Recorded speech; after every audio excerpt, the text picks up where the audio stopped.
Paradox of Love, Specters of Ancient Emerald Stone, written by Yaakova, narrated by Tariq Mansour. Introduction. Within the ether of existence, among the stars that have whispered secrets through the eons, there lies a tale. It's a narrative spun from the silken threads of time, where the minds of the curious dare to wander into realms that unite passion with intellect, science with the spectral dance of fantasies untold. This story is for those who yearn to touch the fabric of impossible realities, who seek a vessel to transcend the shores of ordinary life into the maelstrom of the extraordinary.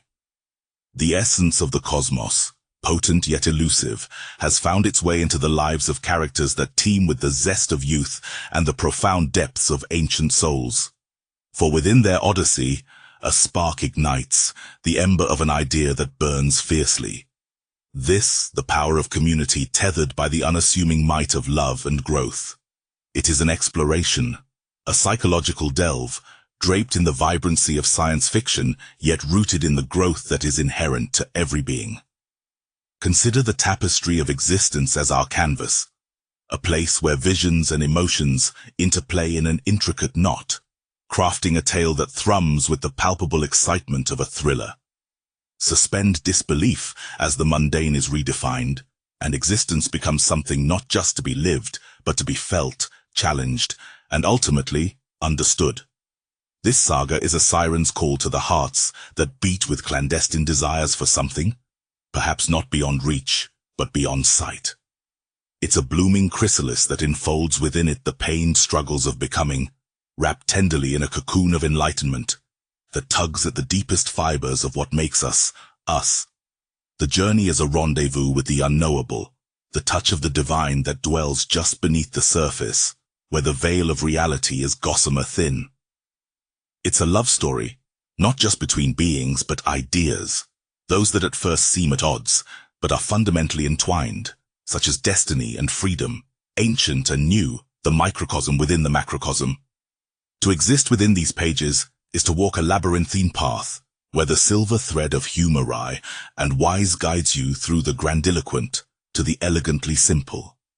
Here, wit is the beacon that shines through the intricate layers of narrative, cutting a clearer path to the truth that binds all sentient life. In the embrace of the otherworldly and the expanse of the mind lies a sliver of the familiar, the adolescent soul fumbling through the mires of becoming, the sweet ache of first love, the piercing clarity when a kindred spirit reflects oneself in an unexpected mirror. Trust in these characters, for they are your echo through time and space. It is within their fledgling hands that destinies are woven, and within their bravery that the future unfolds, page by trembling page. They are more than mere vessels. They are constellations breathing life into the dark void, with stories to enlighten, to challenge, to mirror the measure of your own journey. Science, that almighty architect of truths, spins together with the fantasy of yonder thoughts, creating a fusion of explanations and mysteries, the reality of theories, the theories of reality. This narrative does not shy away from the intelligent inquiry, nor does it overlook the science that sets free the imagination like a bird taking sudden ecstatic flight.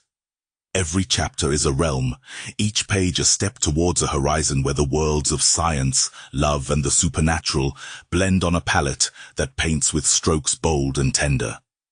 These intricacies yield a spectrum where color is more than hue, it is feeling, it is knowledge, it is the essence of the tale. For the lovers of what was, what is, and what could be, an invitation is extended.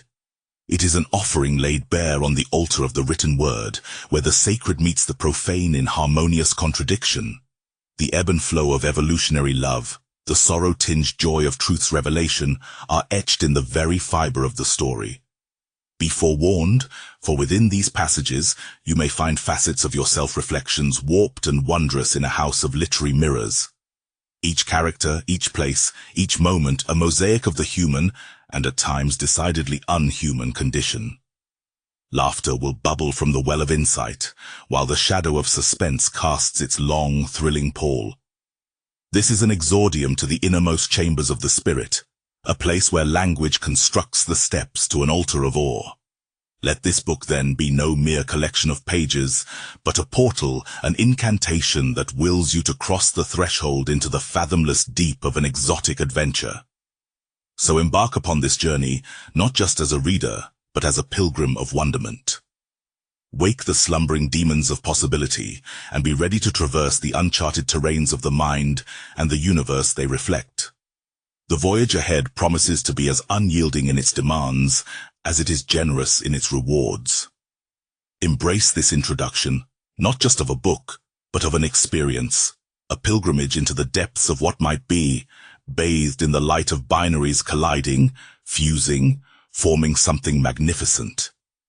Now, let the first word unfurl like a sail catching the winds of enchantment, and may your journey through these pages be as boundless as the stars themselves. The Call of Destiny. Having traversed the unyielding void of the introduction, Chapter 1 unfolds beneath our feet like the first blink into existence, a moment where dreams are not yet separated from the waking world. In this nascent breath of narrative, our heroes find themselves swathed in the mundane tapestry of their community, not yet aware that the fabric of their reality is about to unravel and be rewoven by unseen hands. A timid sun stretches its fingers over the slumbering city, an urban cradle rocked by the gentle hum of the predestined. Little do they know, among them stirs an existence, a history, a love that will brand their hearts with an inextinguishable flame, a force that calls no, beckons with the insistent pull of fate.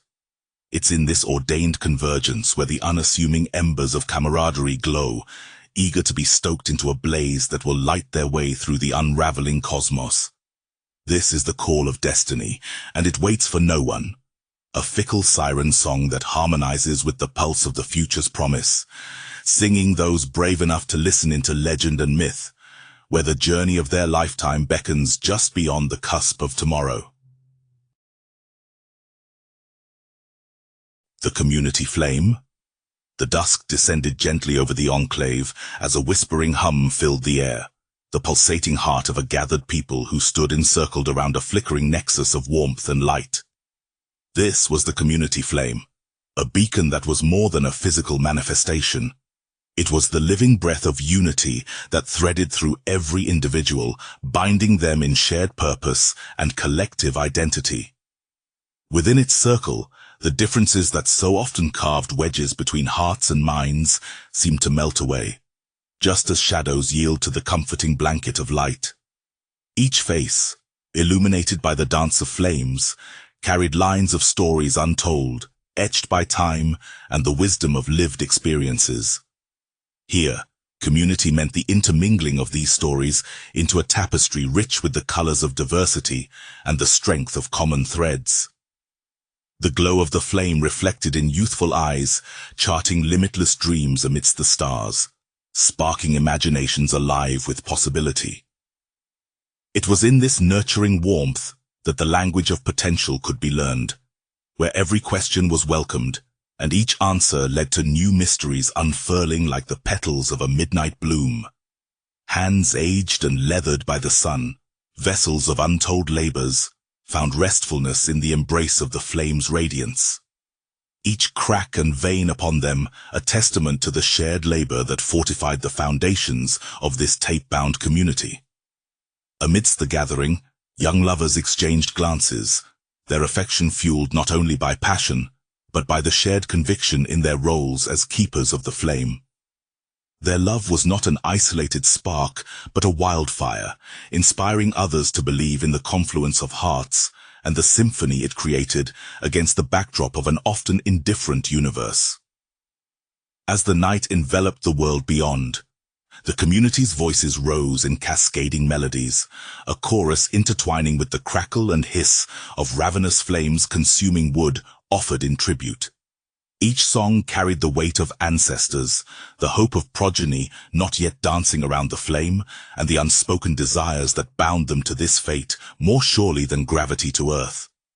And in the midst of this orchestrated celebration of life stood the children, those whose eyes had not yet seen enough winters to dull the clarity of their visions. They saw the community flame not just as a tradition to be upheld, but as an enigma, a puzzle that their destinies were bound to unravel. The air thrummed with more than heat. It carried the silent undertone of a prophecy in waiting, a sense that these shared moments were the precursor to a destiny grander than the sum of their daily toils and nightly vigils. There was a tacit understanding that the flame was merely a symbol, a placeholder for a convergence awaited since time immemorial. Whispers among the wise suggested that the community flame was no mere fire. It was said to be a gateway, an anchor point of light in the fabric of space, destined to draw them together when the fracturing of realms would commence.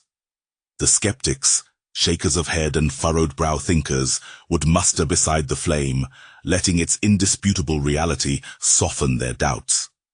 For in its light, they too found solace, an indelible sense of belonging that knowledge alone could never suffice to foster. Inextricable from the palpitation of life that this flame nurtured was the omnipresence of love. It was an open secret that the flame itself was kindled not solely by fuel, but by an inextinguishable love, the invisible thread tethering every beating heart to another in an unbreakable lattice of solidarity. As the flame grew taller, reaching towards the dark canvas of the sky, it seemed as though the stars gazed back in silent acknowledgement. They stood as distant witnesses to this earthly conclave, where the synergy of thought and empathy fanned an immortal fire. The community flame was the axis upon which the enclave revolved. It was their lighthouse in a cosmos vast and daunting. Within its domain, every burden was halved by sharing, and joy was doubled in the reflection of fellow eyes brimming with its light. This was the reality of the community flame, a nexus point of convergence, where the anomalies of existence were examined and accepted, where the sublime and the ordinary were distinctions unmade, and where the future was being woven from the embers of the present. And so, they congregated, generation after generation, around the steadfast glow. It was their affirmation, their defiance, and their primeval call to destiny, resonating with the inaudible heartbeat of the universe. The community flame was not merely a testament to survival. It was the embodiment of their evolving saga, an eternal ode to the splendor of collective becoming. Perennial mind's eye. Whispers of the community's flame still resonated in her ears as she crossed the threshold into a new realm of cognition. This was the perennial mind's eye, where conspicuous reality transmuted into the spectral visions only the gifted could discern. Here, in the crepuscles of the young girl's awakening, tendrils of knowing twined upward, seeking the light of understanding within the murk of fledgling awareness. Her name, once an anchor to the mundane, became an echo of a former self as she plunged into the recesses of the uncharted. Evangeline's mind, a theater of eternal ideas and fleeting thoughts, unfurled like a lotus touching the dawn's first light. Ahead, the path of destiny beckoned, infused with threads of fear and courage, lacing through the sinews of her burgeoning spirit. In this dance of consciousness, memories twisted through time's loom, casting patterns that spoke not of what has been, but of possible futures. The perennial mind's eye, a sanctified gift, anointing the seer with prescient dreams, did not merely see but felt the pulse of impending moments, as if they grazed her very soul. Desire, potent and raw, urged her forward, even as the comforting womb of ignorance beckoned her return. There was no turning back, though. The call of the unknown was a siren song, intoxicating, beguiling, and it was there, within the perennial mind's eye, that Evangeline stumbled upon the textures of cosmic pith, irreversibly altering the very fabric of her essence. Suspended in an ocean of thoughts both alien and intimate, she could feel the pressure of unseen eyes, those of her community, seeking out her strength, her success. Swept by the undercurrents of unity and division, she struggled to find her compass, for these were the treacherous waters where one's destiny could be sanctified or squandered with but a single thought. The perennial mind's eye did not offer tranquility. Instead, it beckoned with the tumult of a storm's heart, Every revelation was a lightning bolt, searing truth into her being. Questions, abundant as stars, peppered the canvas of the young seeker's mind, each begging consideration and offering in themselves a universe of possibility. Insights, unbidden, frolicked across the landscape of her psyche, strange creatures birthed from the need to understand. They whispered of destinies intertwined, and the collective symphony of souls. In the stillness between her breaths, Evangeline heard the hushed stride of destiny. Each step measured, deliberate, it drew nearer. She felt the brush of its fingertips upon the canvas of her destiny, painting swathes of challenges and triumphs in hues unseen, but experienced, as a blind man perceives the warmth of the sun. And as she stood there, in the theater of possibilities, it was as if she touched the spine of the universe itself. The perennial mind's eye gifted her with sight beyond sight, where patterns emerged and disappeared with each fluttering heartbeat, teaching her the language of the cosmos through a communion of ephemeral visions. With each pulse of her heart echoing in the chasms of her newfound vision, she began to fashion her own threads within the great tapestry of existence. Through the perennial mind's eye, she saw not just the what, but the glowing why, the shimmering how, and the resolute when. Emerging from the reverie of revelations, Evangeline found resolve crystallizing within her. From the labyrinthine corridors of her mind, a singular path began to illuminate, a trail blazed by the glow of certainty that nestled amongst the shadows of doubt. Clarity bathed her senses, and with it came the unshakable knowledge that this journey through the perennial mind's eye was a pilgrimage towards her very soul.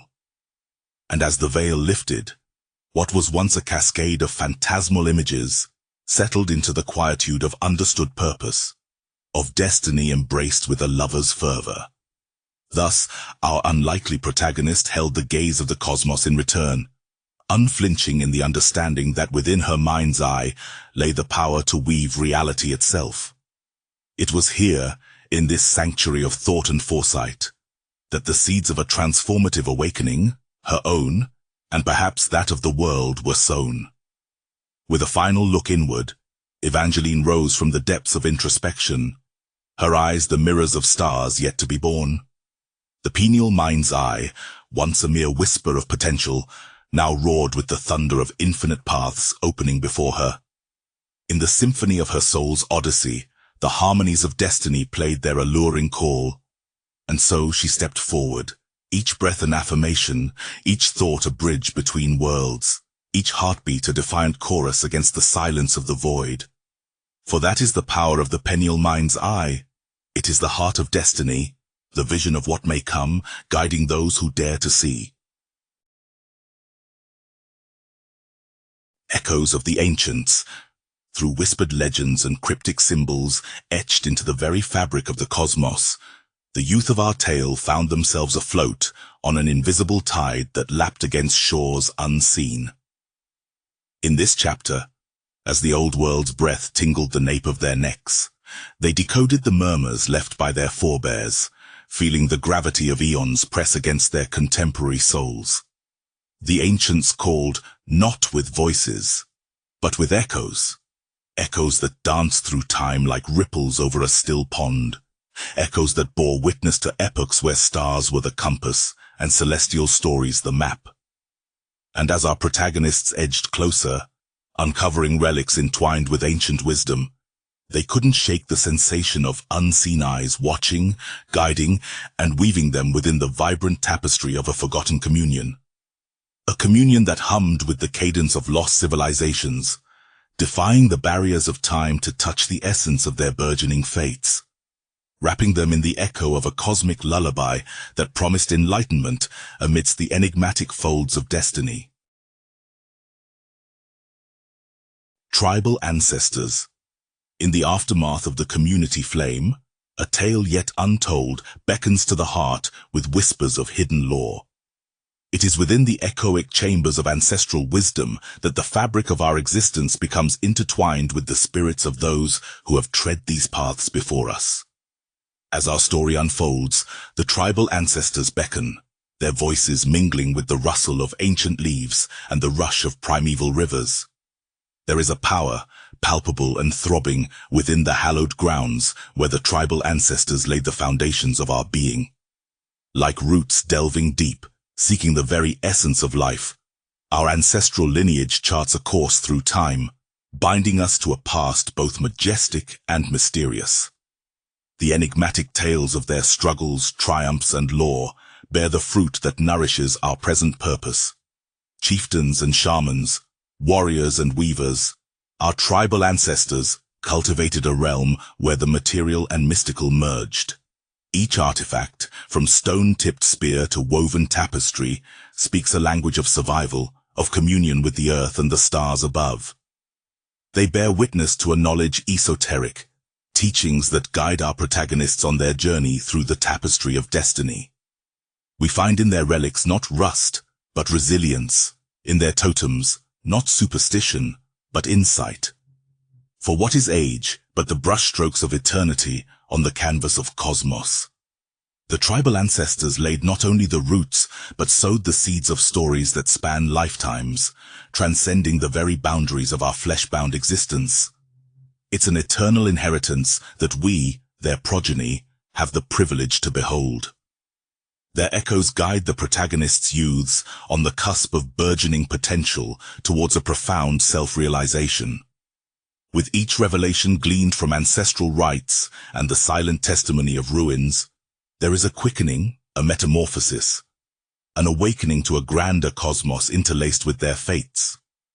Moreover, the structures borne by ancestral hands, their temples and tombs, their altars and arenas, stand not simply as monuments of stone and earth. They are libraries of the spirit, repositories of collective accomplishment, crystallizing the essence of what once was and what may yet come to pass. In the annals of lineage, the protagonists uncover the struggles of lineage, of bloodlines tested by war, by famine, by the relentless advance of time. And what of love, you may ask? Within the annals of time, our ancient kin bore love as a beacon, a force radiant and undeniable. Their love stories are woven into the very air, the very water, the very fire of the folkways we cherish today. Indeed, the heart's desires of those from whence we came paved the path for today's passions, today's yearnings. Their mystic endeavors, too, have not faded into the misty veils of history.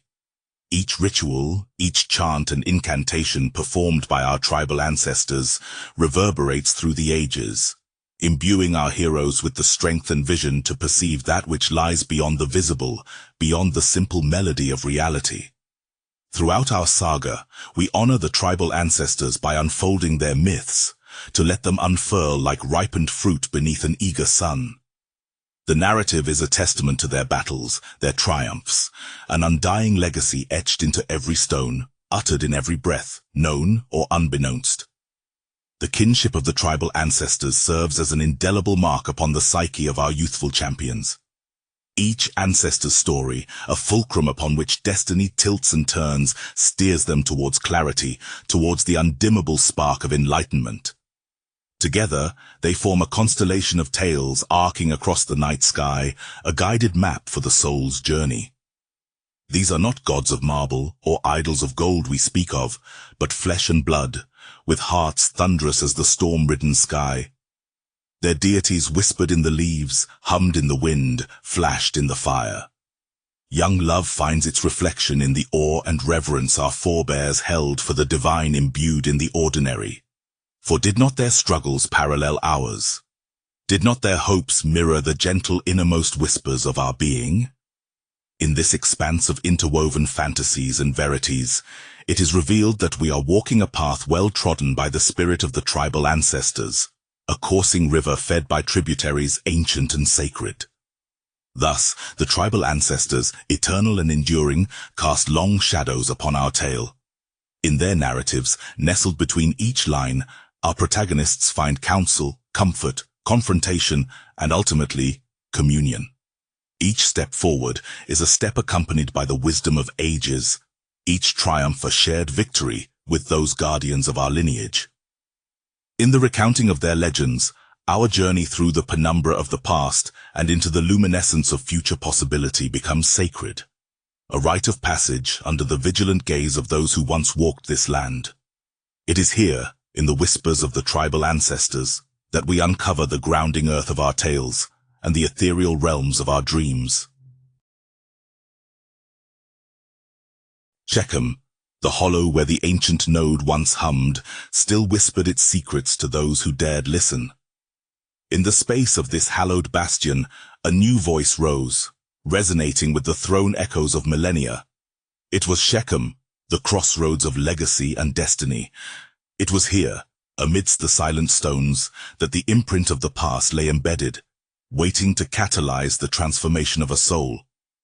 Shechem, a place neither entirely real nor wholly ethereal, folded into the spaces between. A character by itself, a living memory yearning to be rekindled, to share the tale of genetic chords strung across the ports of time.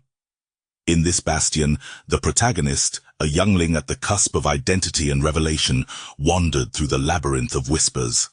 The odes of the ancients reflected off the cryptic pillars, engraving themselves upon the youth's heart. The air, thick with the electricity of premonition, tingled against exposed skin, its energy seeping into bloodstream, suffusing each cell with the weight of ancestral legacy. The youth's vision began to blur, the firmament dancing in and out of focus, as if two worlds were converging within the dilating pupils. Voices, no, not voices, but the resonance of emotional echo bridged across time, unfurling within the mind like tendrils of smoke. They intertwined with thoughts, conducting the symphony of an intricated dance. This is more than inheritance, they seemed to whisper. This is the blueprint of what was, and the harbinger of what must come to be. A silvered glint outlined the youth's silhouette, as hands traced along etched runes, each a promise of potential undiscovered. The consciousness of Shechem stirred, its age-old essence acknowledging the new bearer of its chronicle. In return, the youth's heart pounded in sync with the rhythm of bygone eras, a pulsating promise of unity amongst the shards of fragmented history. Shechem's beckoning was clear, cycling through visions of war and peace, its streets an atlas to the constellations of human experience. It was a place where every grain of sand held a story, every echo a lesson waiting to bloom into understanding. As the youth meandered through the silent oracles, the eyes saw beyond sight, witnessed the fabric of what was and could be. The glistening sun dipped low, casting shades of burnt orange across Shechem's passageways. Dusk approached, wrapping its tender fingers around the desolate beauty, shadows lengthening into guardians of twilight. Shechem seemed to pause, inhaling the cusp of night, bringing forth a merger of time, threading now with then, here with there. In that moment of converging half-lights, solemn vows of distant ancestors pierced through the temporal veil, branding their indelible mark upon the youth's soul. Storytelling had its own life here, the narrative spun from a cloth that encompassed the very essence of existence, stitched by the ancients, tailored for the future. The voice of Shechem continued its silent symphony, piercing through the synonyms of past battles, lost loves, conquered fears, and harvested wisdom.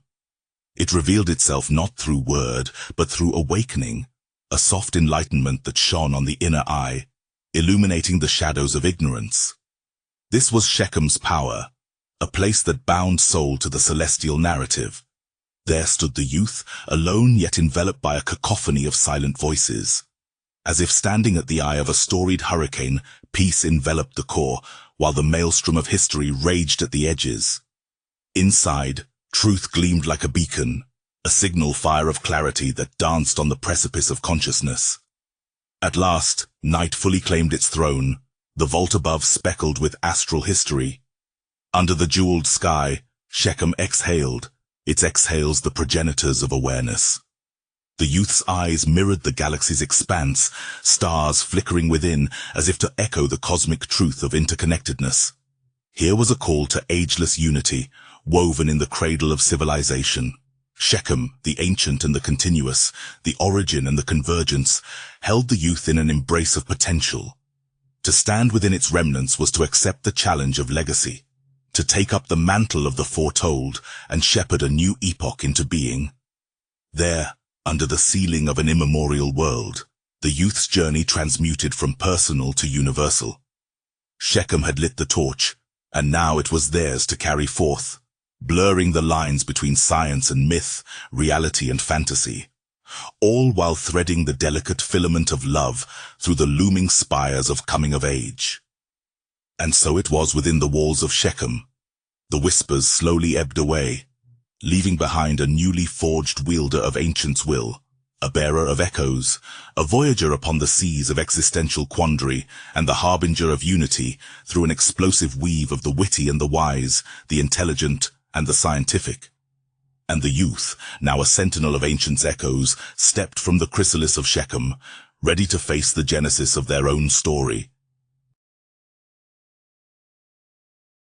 Chapter 3. Waters of Enlightenment. As we emerged from the echoes of ancient whispers, our narrative sails into the tranquil embrace of the waters of enlightenment, where each ripple tells a tale of awakening. In this hallowed place, the sundering veil of ignorance begins to thin, revealing a lustrous truth beneath the glittering surface. The protagonists are swept into the depths of Keuka Lake, not merely a basin filled with azure liquid, but a vessel cradling the reflection of cerebral awakening, its serene waters a mirror to the psyche. Here, the act of submersion is more than physical. It is the baptism of the mind, the liminal space where fledgling understandings bloom and boundaries dissipate like mist over Yaakova, the clandestine stream of knowledge that meanders through the subconscious. This chapter isn't a mere traverse across a body of water. It's an odyssey through liquid thoughts, where characters dive deep and surface transformed, dripping with the essence of insight that quenches the soul's parched corners. The waters don't just beckon, they envelop, teach, and redefine, rendering hearts buoyant with the weightless joy of newfound clarity. Keuka Lake. Beneath a sky embroidered with pinpoints of ancient light, the waters of Keuka Lake lapped at the thoughts of the protagonist who lingered on its edge.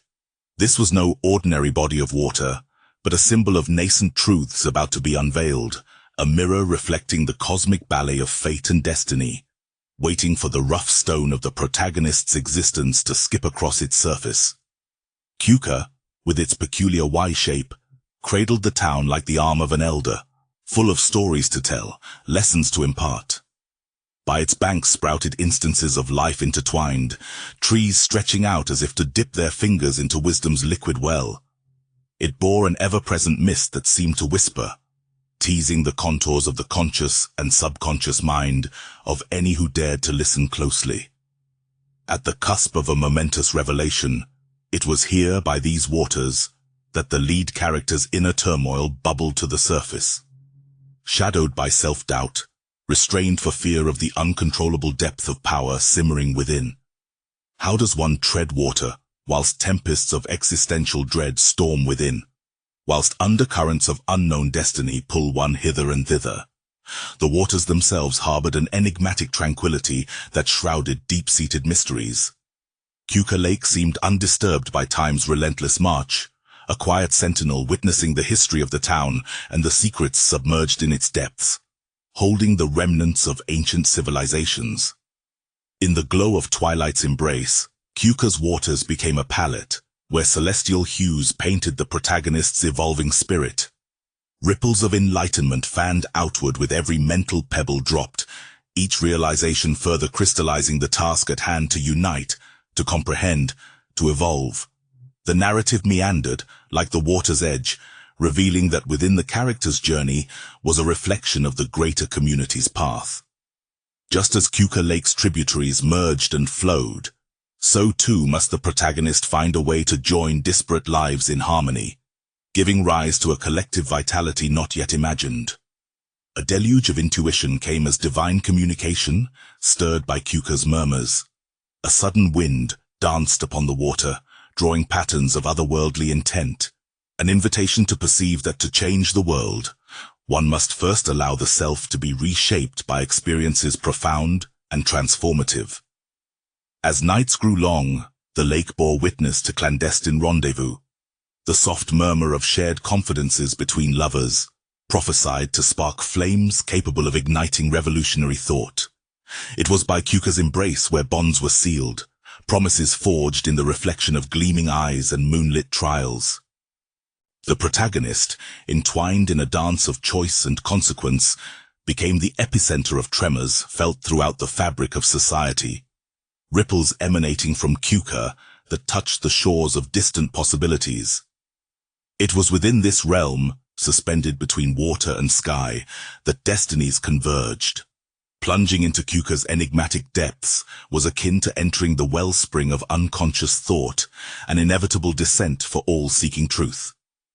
The uncertain abyss of self-awareness gazed back, challenging the protagonist to surrender to transformative depths, to trust in the buoyancy of newfound strength. The lake's calm surface belied the stirring chaos beneath the turbulence of change awaiting the moment of emergence. Tensions flared, akin to the prelude of a storm, speaking volumes about the internal struggle for clarity amidst the protagonist's empathic awakening to the plight binding the individuals populating this tale. In these waters, malleable and adapting, the community found its metaphor for unity. Just as droplets joined to form Keuka Lake, so must people relinquish isolation for the confluence of a joint existence that transcends individualism. It was this sense of togetherness that trickled into the protagonist's burgeoning comprehension. Alongside Keuka's waters flowed remnants of echoing wisdom from ancestral voices, echoes that reverberated through time and mind alike. These undulating waves of ancient counsel urged the protagonist to look within, to dredge the knowledge that lay submerged in the sediment of their being. As the narrative cruised towards the climax, Keuka Lake served as much more than a setting. It became an omnipresent character in its own right, a crucible within which raw identity was refined, and the protagonist's purpose, ever elusive, began to coalesce under guidance of the lake's tranquil presence. The tale, much like the waters of Keuka, never ceased its flow, always moving, always adapting, just as the community and protagonist must. Here, at the nexus between the ordinary and the extraordinary, between science and mysticism, between love and growth, lay Keuka Lake, a testament to the odyssey of the soul in search for enlightenment. Yaakova. The undulant rhythm of Yaakova whispers secrets long buried beneath the silt and stone. Here, waters flow with tales as ancient as the bedrock they etch, carving pathways through the conscious mind, meandering into crevices of subconscious mystery. In the wake of Keuka Lake's serene depths, one finds Yaakova a tributary less renowned, its currents pulsing with a fierceness untamed. It transcends mere geography. It is a vessel of philosophical journeying, inviting the wayfarer into a dance of light and shadow. Our protagonist, ever drawn to the enigmatic, treaded softly upon the banks of Yaakova, the water's surface, a mirror to the cosmos itself. Here it seemed, the firmament dipped low, allow stars to mingle with the ripples caused by the fish, flirting with the night's reflection. The air hummed with a frequency that resonated with their nascent soul, a vibrato that seemed to taunt the edges of enlightenment. Each step taken was a note in a symphony of discovery, every sight and sound a verse in an ever-expanding poem of existence. Within the silvery threads of Yaakova's flow, our protagonist glimpsed images of raw beauty and chaos, each memory a fragment of the puzzle that life dared them to solve.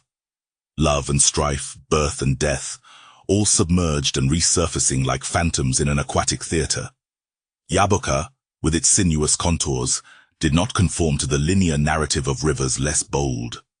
It spoke instead in the language of dreams, merging the known with the surreal, telling a story that could not be confined to the crisp edges of printed words.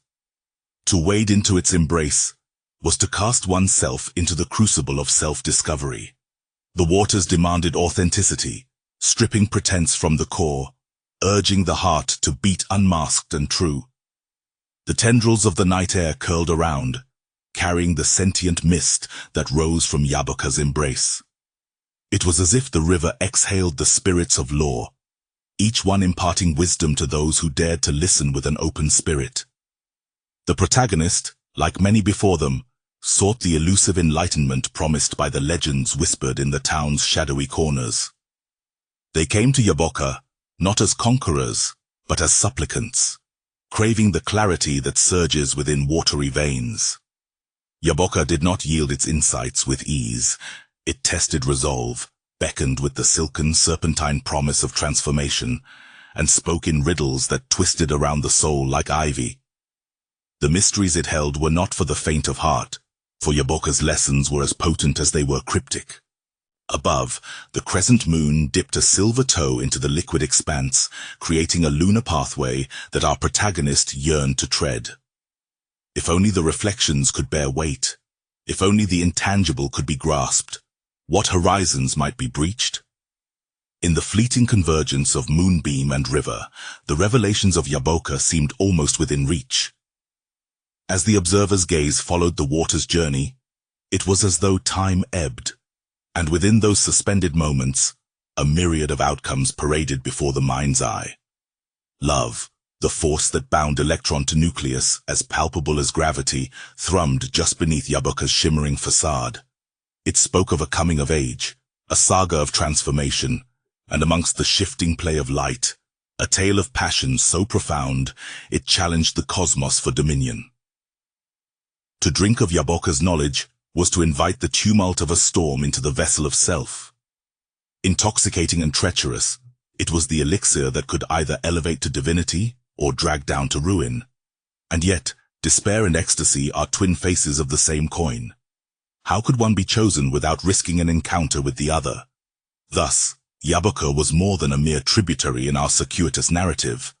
It was the axis, the crucible, and the lens through which the tapestry of this extraordinary tale was both viewed and interwoven. Its waters ran deep, poetic, and surreal, and in their depths lurked the primal force of unstoppable change. Chapter 4. Scripts of the Foretold, the faded ink of ancient scrolls, whispers from history's lips, sung through time's fabric, unveiled a plot, intricate as the night's tapestry. Subtle as the dance between shadow and light, the cryptic verses of Genesis 33 held keys to a pact changed as the universe's evolution, an altered arrangement calling to the quickened pulse of our protagonists. In the twilight of their naivety, where the gossamer line between adolescence and wisdom grows taut, they would grapple with truths that teased the fringes of comprehension. Garbed in inherited cloaks, their psyches stretched against the pressing fingers of imminent fate. Amid the wrenching cries of existential awakening, the youth's identities molted, inching ever closer to the prophesied crescendo that would shape destinies and compel ancestral forces to acknowledge their cubs' newly inked footprints upon time's infinite meadow. Genesis 33. The dim haze of foregone epochs seemed to scatter as the prophecy whispered through the corridors of Yaakova, echoing myths and ancestral apparitions. There, amidst the electric hum of destiny's call, the heroes, now bound by the gravity of their unified fates, stumbled upon the scripts of the foretold. In the hallowed cradle of Genesis 33, the unexpected crux of their journey unfurled, an altered pact, sealed with the essence of the cosmos itself, alive and resonant. It was a spectral covenant, an interstellar narrative etching itself across the skin of time past, present, and the ephemeral future entwined in a single, transcendent moment. They gazed upon the ancient text, a cryptic tableau encoded not in dead stone, but in a living canvas, charting a path none could tread alone. Here, the chimeric kin would learn that true transcendence was not merely a solo ascent, but a symphonic harmony of many, an odyssey charted through the collective heartbeat of existence. As the stars bore witness to their resolve, the echo of this genesis was more than a beginning. It was the pivot upon which the very cosmos seemed to turn. The altered pact, as dusk embraced the horizon, bleeding into shades unseen by ordinary kin, in the heart of the community's last bastion, whispers of the foretold scriptures resurfaced. The air itself seemed to thicken with tales of an ancient vow, a promise once carved into the very essence of existence, now murmuring its need for change. And so, the youths clad in destiny's livery congregated beneath the community flame, eyes gleaming with untested resolve. Judah, for that was the boy hero who seemed too frail for the world's burden, recalled tales from the tribal ancestors, stories of Shechem, where pacts were made and broken. He mused on the thought, his mind a Peniel, wrestling with what was and what must be. Could a pact forged by the ancients be undone? He whispered to the winds of Kuka Lake, seeking counsel from the ghosts of Yaakova. Here, beneath the community flame, they gathered not as individuals, but as one entwined entity seeking enlightenment. The hour was ripe, the air a canvas, and upon it, their convictions began to paint a new vision. We are no longer bound by the scripts, the ancient words, a voice rang clear. Genesis 33 beheld a pact, an accord set in the old tongues, but the world turns, and with every turn, so must our allegiance. The time-worn parchment trembled in the hands of Esther, the learned one imbued with visions. With reverence she traced the script, interpreting, infusing it with breath, and now, altering its essence. This pact, she began, it speaks of promises and perils past, but we don't live in the shadows of bygone eras. We must forge our own path, the essence remains, yet the words must evolve. The Coppertone people from the east and the Blue Lotus disciples from the south watched keenly, their painted eyes reflecting a luminosity born from the supreme light of comprehension. Like lion's mane, their courage grew. Like serpent mother, wisdom wound its way through their souls. They knew the altered pact would be the bedrock on which their chimeric kinship would either flourish or fracture.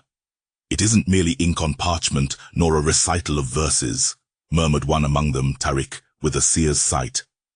It is the heart's resonance, a vibrational creed that binds us to this new age. The lion's mane and serpent mother herald a transformation, one that begins with each of us. They stood in contemplation upon the burgeoning night, aware that this was more than a mere alteration of words. It was an evolution of spirit.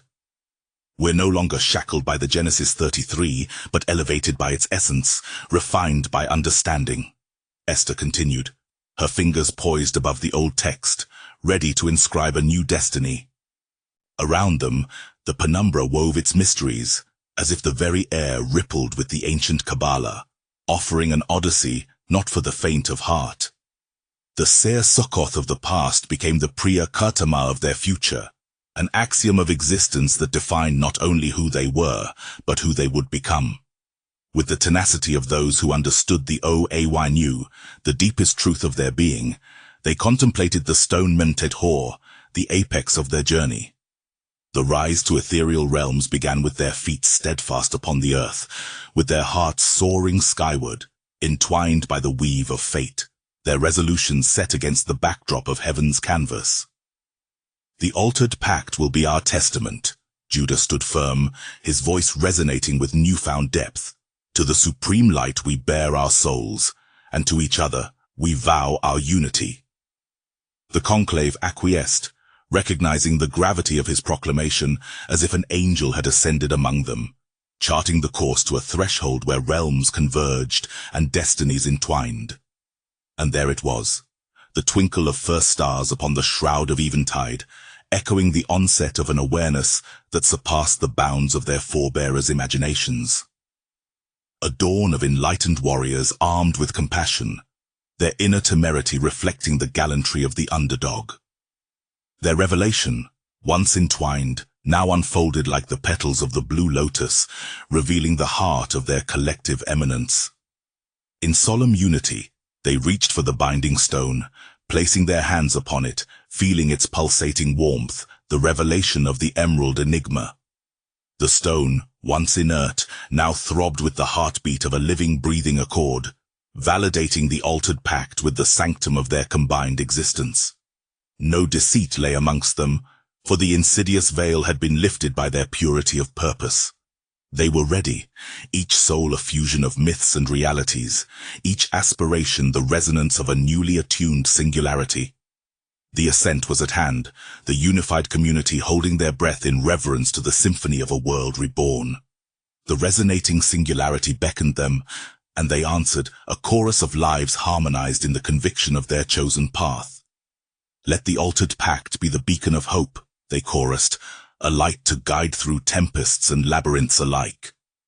It was the virtue of temerity that girded their souls, the unity of the sovereign they sought to embody, for now, the Almighty One now resided not above them, but within them, a fusion sublime, a revelation divine.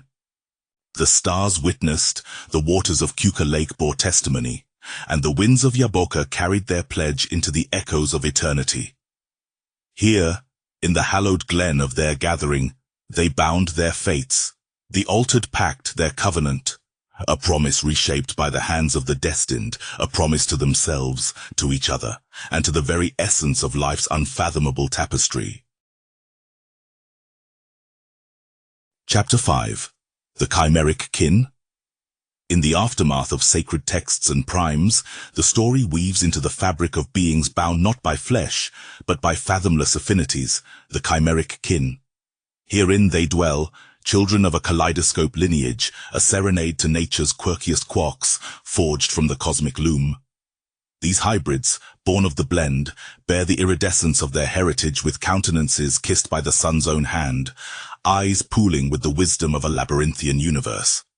Members to none but kin to all, their existence dances on the edges of both revelation and taboo. In union, the copper-tone people reflect the multiplicity of stars above, whilst the treasure of the blue lotus blooms within, its ethereal fragrance diffusing to tantalize the soul's hidden corridors.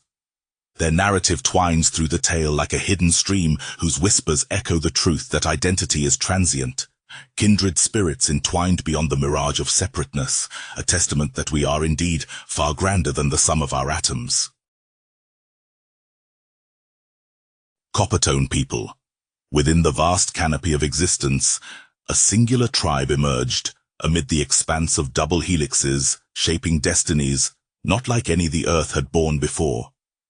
The Coppertone people, with skins kissed by an eternal sun, were the architects of their own realm, nestled within the fabric of Chapter 5, the Chimeric Kin.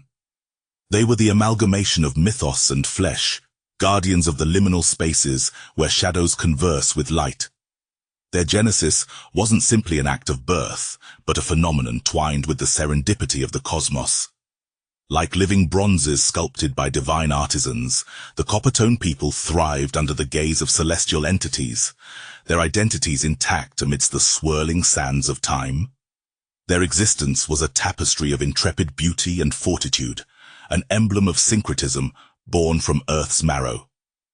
Dwelling in the chasms that spanned between solidity and the ethereal, the Coppertone people bore the burden of a dual heritage.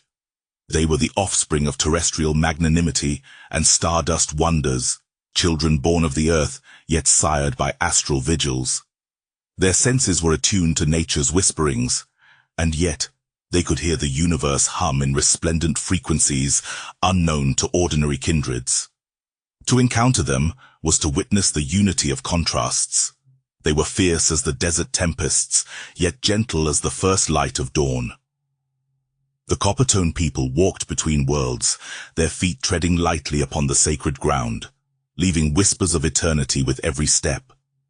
Their eyes, pools of ancient wisdom, reflected tales of epochs past and yet undreamt futures. They didn't age as those of other nations did. Time curved around them in reverence, allowing only the subtlety of experience to grace their features. Their lives spun out in long, luxurious epochs wherein they gazed upon changing skies with a patient immutability. Yet in their stoicism burgeoned a boundless zest for the wonders they were privy to, a primal passion to grasp the heartstring of creation. Amongst their ranks emerged the seers, bestowed with the perennial mind's eye, crafting visions born from the fertile loam of the psyche. These weavers of foresight knitted the strands of possibility into a cloak that shrouded their people in preparation and premonition, guarding the integrity of the tribe against the winds of an uncertain morrow. The Coppertone people held communion with the blue lotus, the flora of transcendence that sprouted within the fertile valleys of their cognitive landscapes. The petals unfurled revelations unseen by others, and in its azure embrace they found solace and connection, a symbol of consciousness expanding into the infinite. Their language was a melody that resonated with the heartbeat of the world, a dialect imparting subtleties finer than the silken threads of mortal understanding. Each consonant, each vowel, sung in their tongue, sculpted the air into a fresco of harmonious meaning, a dialect conveying the essence of unity and communion within diversity. Children of the Copperton people were raised under the principles of the community flame, their moral compass, a collective beacon that illuminated their souls with a shared fervor for life's sanctity. Their education in community, in kinship across the universe's expanse, sowed seeds of a fathomless empathy that would burgeon with their every heartbeat. As protectors of the Yaakova, the living waters that pulsed through the veins of their territory, they paid homage to the sustenance and the mystery water held within its crystalline depths. The Copperton people revered these waters for their life-giving essence and their ability to cleanse the spirit, offering salvation to the weary and hope to the despondent. In their silent wisdom, the Copperton people foretold the myriads of paths that humanity's trek might undertake. With the altered pact, they revised the covenant between the temporal and the infinite, binding all kin in a fate woven with threads from the very stars above. Their foresight spun a delicate web where each soul found its place, its purpose, an integral part within the sacred loom. The Copperton people moved with a grace that whispered of otherworldly origins. They danced with the dusk and conversed with the dawn, their forms a synchrony that bewitched the soil beneath their feet and the air that cradled their breaths. This dance was more than motion. It was an expression of harmony in the tapestry of all that was, is, and will be. Their legacy, while etched into the very marrow of the planet, was not one of monuments and visible grandeur. Instead, it breathed through the lives they touched, the minds they enlightened, and the cosmic truth they perpetuated through eons. Their triumph was not to be found in the annals of history, but in the silent acknowledgement of their existence by those with the vision to recognize it. When the age of reckoning dawned and the fabric of realities began to merge and fray at the edges, it was the Copperton people who discerned the alignment of forces both mundane and otherworldly. With the unity of the sovereign impending, they stood resolute, their incandescence a guide to those seeking to wield the levers of compassion. Thus, the saga of the Copperton people, those unheralded stewards of the chimeric kin, continues to unfurl with each unfolding chronicle. Their essence pulses through the heart of vigor, admonishing the human embrace, and heralding the boundless potential for synthesis between the known and the unknowable, the seen and the unseen. A juxtaposition of existence and myth nestled within the kaleidoscope of the cosmos. Blue Lotus. Amidst the copper hue of twilight, the chimeric kin gathered, their shadows intertwined with the whispers of dusk. The setting sun cast an otherworldly glow on them, a reminder of their celestial origins and terrestrial destinies intertwined. Their next lesson was upon them, and with it, the promise of the Blue Lotus. There was a hush among the kin as they encircled the pond. A subtle murmur of water spoke to them gently. Reflecting the heavens above, an azure bloom emerged, ripples caressing its petals, the Blue Lotus. The kin knew this was more than a plant. It was a symbol of transcendence and depth, a beacon within the darkness of uncharted waters. Its petals unfolded slowly, a ballet of nature choreographed to the harmony of the universe, a single lotus, yet it held within it the mystery of ages. It was said that to understand the lotus, one must embrace the essence of duality, beauty birthed from mud, illumination found in the shadow of ignorance.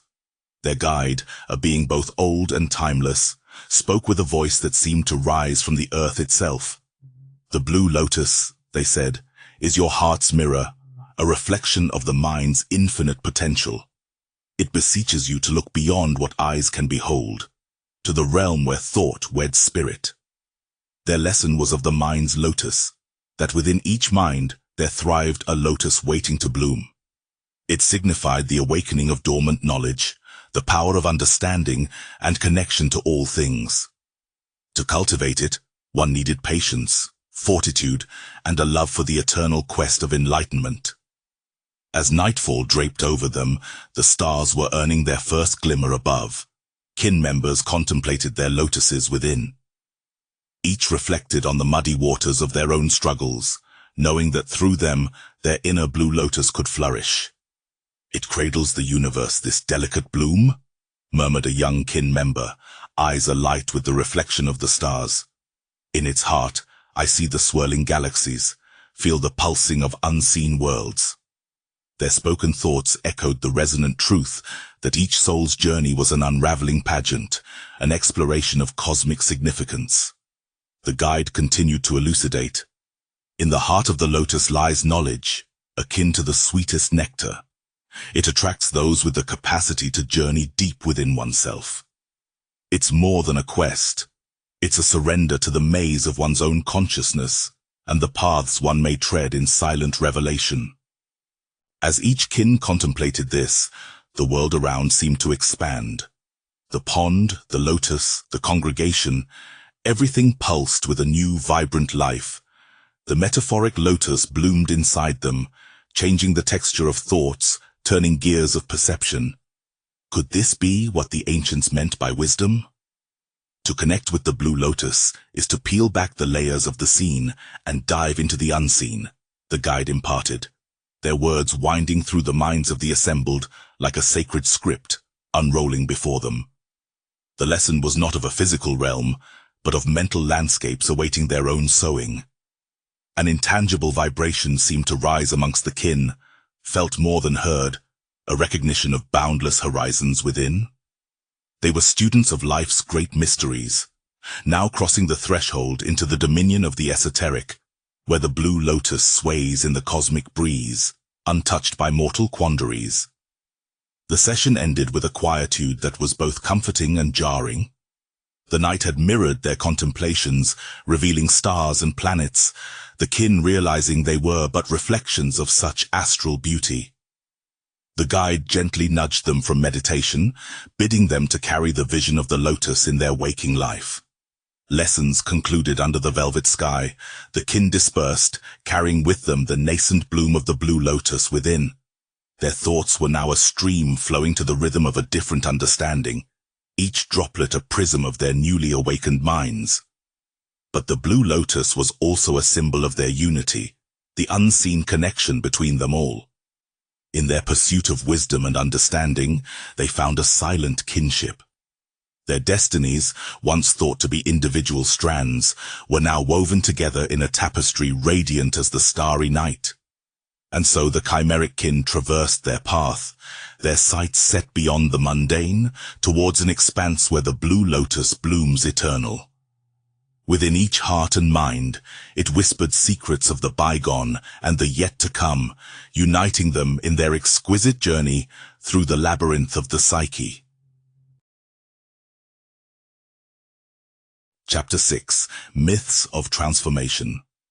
Woven into the fabric of every subplot, the narrative threads converge into a vibrant tapestry in this, the 6th chapter, where the age-old myths of transformation unveil their deceptively timeless veneer. It's here our protagonists stumble upon the metamorphic allegories of lion's mane and serpent mother, their paths illuminated by the bewildering dance of myth and its reality, a reality they can't help but question with each step into the unknown. Personal change mirrors the metamorphosis of creatures in old wives' tales. Yet these aren't simply tales to be recounted beside the hearth. They are embodied experiences, alive and writhing, that dare our heroes to shed skin and sinew, to challenge their very essence. In the crucible of change, they must discern which myths will define them, and which will be reforged by the fiery trials of their journey. For in the alchemy of spirit and flesh, they unearth not just chimeras of old, but the potent truth that, within each of them, lies the power to transcend the ordinary and emerge spectacularly reborn. Lion's mane and serpent mother. Emerging from the verdant undergrowth where the Coppertone people had dwelled, there danced a tale as intricate as the patterns on a lion's mane, where the whispers of the serpent mother slithered into the hearts of all. A narrative woven into the consciousness of the living, the dead, and those who traverse the in-between. To comprehend transformation, one must delve deep into the core, where instincts and intellect entwine. The serpent mother, coiled legend born of Earth's deep fissures, held wisdom that predates the star's first flicker. Her eyes, orbs possessing the duality of morning dew and midnight venom, she watched her children from the shadowy veil. The lion's mane, a symbol not of the beast alone, but of the raw courage required to transcend one's primal nature. Both entities bore the essence of change, the eternal dance between creation and dissolution. At the cusp of the village, where the blue lotus floated atop Kuka's serene lake, a child was chosen, a vessel for the serpent mother's visage. Her touch did not simply burn. It remolded, reinventing the sinew, the soul, reshaping destinies like clay in the hands of a potter, driven by divine madness. The child's eyes mirrored the abyss, yet pulsated with the life force of a newborn universe. In hushed tones, the villagers whispered of the transformation beneath their breath, lest the serpent mother overhear and misjudge their awe for insolence. A metamorphosis so profound that the earth itself seemed to pulse with newfound vitality, as if the resonance of the young oracle could awaken the very slumbering giants below. And when the time came for the lion's mane to be worn, it was not merely a crown, but an ascension. Chieftains gathered, bearing the tangled headdresses, watching as the chosen child approached the ceremonial circle. It was said that to wear the lion's mane was to shoulder the world, to perceive the inner mechanics of life right down to the quivering atoms of existence. The union of mane and child wrought a spectacle of nature's extremes. The heavens cracked with thunder as though affirming the moment's gravity, while the serpent mother's silent approval rippled through the bedrock. This consecration was not just a ritual, it was the portrait of becoming, a tableau vivant of the perpetual bond between predator and protector, chaos and wisdom.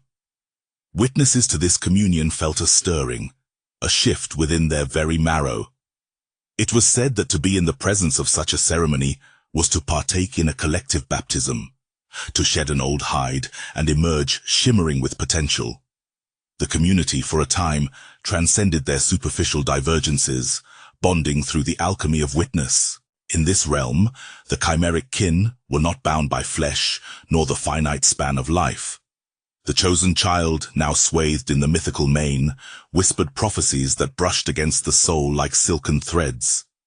This oracle of esoteric insight incarnate, the serpent mother's voice piercing veils of ignorance with her sibilant speech. But transformation, as the sacred texts implied, was neither a gentle caress nor a tender murmur in the waning light. It was the tempest, the howling winds of change that could uproot the mightiest empires with but a sigh. It thrummed with the power to forge unity or catalyze cataclysmic division. And in this tale, through vignettes cloudy as dreams, the chosen child would grasp this dual-thewed sword. The serpent mother's lessons imbued the very air, where even the aspens shivered with newfound enlightenment. Her presence was now the beat of the drum, the rhythm guiding the community's pulse. Her gaze, cast upon her human charge, was as a sculptor appraising their masterpiece, a creature both terrifying and tender, in whose gaze one found eternity's allure. As the veil of night descended, cloaking all in obsidian secrecy, the chosen child felt the full weight of destiny tighten around their being. The lion's mane not only expanded perception, but equally offered a shield against the nascent fears budding within the corners of one's own mind, fears that writhed and hissed like serpents in the dark. Visions unfurled like endless tapestries across the night sky, scenes of past glory and future demise knitted together by the threads of choice. For the child now knew the transformation wrought was not solely their own. It was a herald, an omen for all who drew breath under the watchful constellations, their fates interlocked as tightly as clasped hands in prayer. And so the myths sang, painting pictures with the hues of twilight and dawn, rich with the alchemy of metamorphosis. Here lay the axiomatic truth, that change begets change, an unstoppable leviathan lurking in the backdrop of humankind's grand theatre. The lion's mane and serpent mother, both entities yet one narrative. It foretold of unity amidst the fluctuating tides, the ebb and flow of human consciousness. It spoke of a love entwined within the growing pains of coming of age, a testament to the audacity of hope within the crucible of life's relentless forge. Here within lay not just myth, but blueprint, a guide for those with eyes to see and hearts bold enough to journey into the abyss, wearing their courage as a mane, guided by the wisdom of the serpent, forever transformed. Chapter 7. Illuminating the Shadows. As the tale's arc soared, it alighted upon illuminating the shadows, an aquifer of truths long buried beneath allegory and science. Dusk had fallen upon the community, yet not all were blinded. There were those who glimpsed the supreme light, buzzing silently between the sorrowful pauses of the night. Amongst them stood our protagonist, skin alight with the unseen, minds ablaze with the unthought. In this chapter, shadows did not stand as symbols of absence, but rather as placeholders for the immense vibrance of possibility. Each silhouette a cosmos, each dark corner a cradle for enlightenment. No beast or ghost was feared, for understanding is the torch that flames in the hands of the curious. And then, when the whispers of tribal ancestors rustled like leaves against the canvas of their courage, they knew they had to chase the phantasms not out, but deeper in, where the space between atoms danced with the echoes of love unbound by time or law. Supreme light. Shadows crept away, retreating into nothingness, their essence dismissed by an unfathomable radiance. Lurking no more, the void was vanquished. Beheld was the supreme light, blinding not in glare but in purity. Our journey, woven from the fabric of stars and dark matter, now led us to a fulcrum, a singularity beyond which there was no darkness, only an endless expanse of luminance. Amidst the rays, our protagonist felt the warmth, a kind of warmth not bound by the physics of energy, but kindled from a source of ageless wisdom. It was a sun inside, a beacon of insight, the supreme light within herself. She grappled with this inner brightness, for it exposed not just the corners of the universe, but also those within her soul. The zenith of her pilgrimage, it seemed, was to accept the supreme light's embrace, to let it dissect her fears, her love, her identity. Like a cosmic surgeon, it excised the tumors of doubt, those malignant questions unanswered, unanswerable. With each illumination, a piece of her once shadowed past fell into place, revealing the mosaic of her destiny. In this vastness, companions melded into specters, each one a candle contributing to the conflagration of collective enlightenment. They danced, their silhouettes painted across time and space, insubstantial yet more real than the terror they once tread. In each other's light, they found affirmation and solidarity, one community undivided by the supreme light. Yet could this luminosity be singular in origin?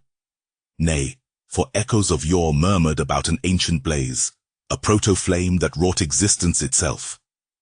Our travelers understood through revelation that this supreme light was but a derivation, a thread within an endless tapestry. A love unfolded greater than ages old. It bound the universe in an iridescent weave of emotion. Intertwined were the cords of affection and kinship. It was the intimacy of the cosmos, a perpetual divine infatuation. Each entity, each breath of creation, shared this cosmic courtship, a romance authored in the photons of this supreme light. Descent was not merely a return from ascension, but an embracing of the supreme light's gifts. The protagonist bore her enlightenment with a serene burden, a mantle of radiant wisdom. With each step, she cast light into darkened hearts, those unilluminated corners within her brethren, sparking their own quest toward luminescence. And what of darkness? Does it persist? For certain it resides still, lurking at the edges of perception. But where there is supreme light, darkness can only be a partner, an essential contrast that defines the brilliance by its absence, a cosmic ballet spinning eternally. Wonderment captivated those among the stars, they who looked upon their former home where darkness now retreated. Thus was the dawning of a new age, whispered from eon to eon, phrased in the astral gasps of nebulae, that the children of earth might heed the call of the supreme light. The supreme light was neither an end nor a beginning. It was the perennial midday, a ceaseless tide of tokamak fire. Energy knew no ebb, no decay here. Instead, it hummed, a chorus of vitality and force, the bedrock on which every new genesis was founded. From the heart of this horn of plenty, the supreme light whispered its secrets, each syllable a universe unto itself. Knowledge unfurling, the protagonist thrilled to each revelation, ravenous for this feast of wisdom. In the communion of light, her love story was penned, a flourishing tale where shadows conceded to clairvoyance. They who had walked in the dusk of ignorance, now bathed in the guileless day, thanks to her triumph, her embrace of the supreme light. From each transformation, a new legend was born. Each murmur of growth a clarion call to those who still wandered in the penumbra of unawakened life. In the culmination of her odyssey, the protagonist's eyes, a stellar lens, caught the refracted beauty of existence. Her heart, a dynamo fueled by the radiance she had found, was now a lodestar, a guide for countless others, cleaving to the darkenings of confusion and fear. As her narrative unfurled, it was clear the supreme light was not an external force, but an internal epiphany, a revelation of the most profound truth, that within each sentient being, there is a spark, ready to ignite, eager to brighten the canvas of the cosmos with its story. Thus, the tale progresses, turning its pages with gentle certitude, as our heroine and her companions continue to illuminate the shadows. For in the supreme light they have discerned an eternal truth, a wisdom that rallies spirits, that cultivates wonders, and that unifies all under its undying glow. A solitary beacon. In the wake of supreme light's revelation, chapter 8, a solitary beacon, unfolds like a whispered confession beneath a star-scarred sky, a narrative sculpture molded from solitude and the weighty promise of unity. Drenched in enigmatic messages that spoke of ancient bonds and the urgent need for cooperation, the protagonist, now assuming the weight of knowledge unsought, stands a resolute figure against an infinite canvas. Here, amidst sunless forests and cryptic murals drawn in invisible ink, lingers the unfailing beam, the inscrutable signal. If only one possesses the courage to grasp it, the daring to interpret. It's the silent hymn that pierces the chaotic symphony, nudging the wary to heed, to converge, a call that can't be touched nor held but felt, omnipresent as whispers from the very fabric of existence itself. Singular in stride, yet padding towards the collective awakening, the solitary beacon stems a tide of burgeoning awareness. A lighthouse for the community's vessel, steering through violent cosmic tides and the eerie calm that follows. Message and call to cooperation. Amidst the tangle of stars and the whispered lore of night, a solitary beacon stood steadfast, pulsing with diligence and hope, a harbinger of unity in the sprawling cosmic sea. Its glow, robust and spirited, beckoned those who tread in the deep velvet of the unknown, in search of more than the dance of existence. It required no voice, for its message resonated clear in the hearts of those brave enough to heed the call. The beacon's essence spoke of cooperation, a concept woven through the fabric of time, intrinsic to both life and the tapestry of stars. For the dwellers of this tale, its light cast upon a world where barriers were meant to be transcended, where individual sparks of consciousness could ignite into a blazing sun of collective will. In that quiet yet profound flare, the beacon laid bare truth and understanding. It was a testament to the power that lies in unity, the might that can't be matched by the solitary, but thrives within the congregation of spirits. These were the days of turning tides, where the silhouettes of old gave way to the dawn of a new era. Here they all stood, the characters of this cosmic play, each rooted in their tales of struggle and triumph, ache and ecstasy. Like comets drawn to the sun's majesty, they were beckoned by the light to assemble, the architects of the next bloom. The beacon impelled them not to guard their essence, but to spread it forth like the warmth of a distant sunrise, reaching through the cold stretch of space. Together, they were to confront that which threatened to suffocate the embers of their kinship. Together, they had the potency to redefine reality's boundaries, to shape the living myth into a legacy more resplendent than the last.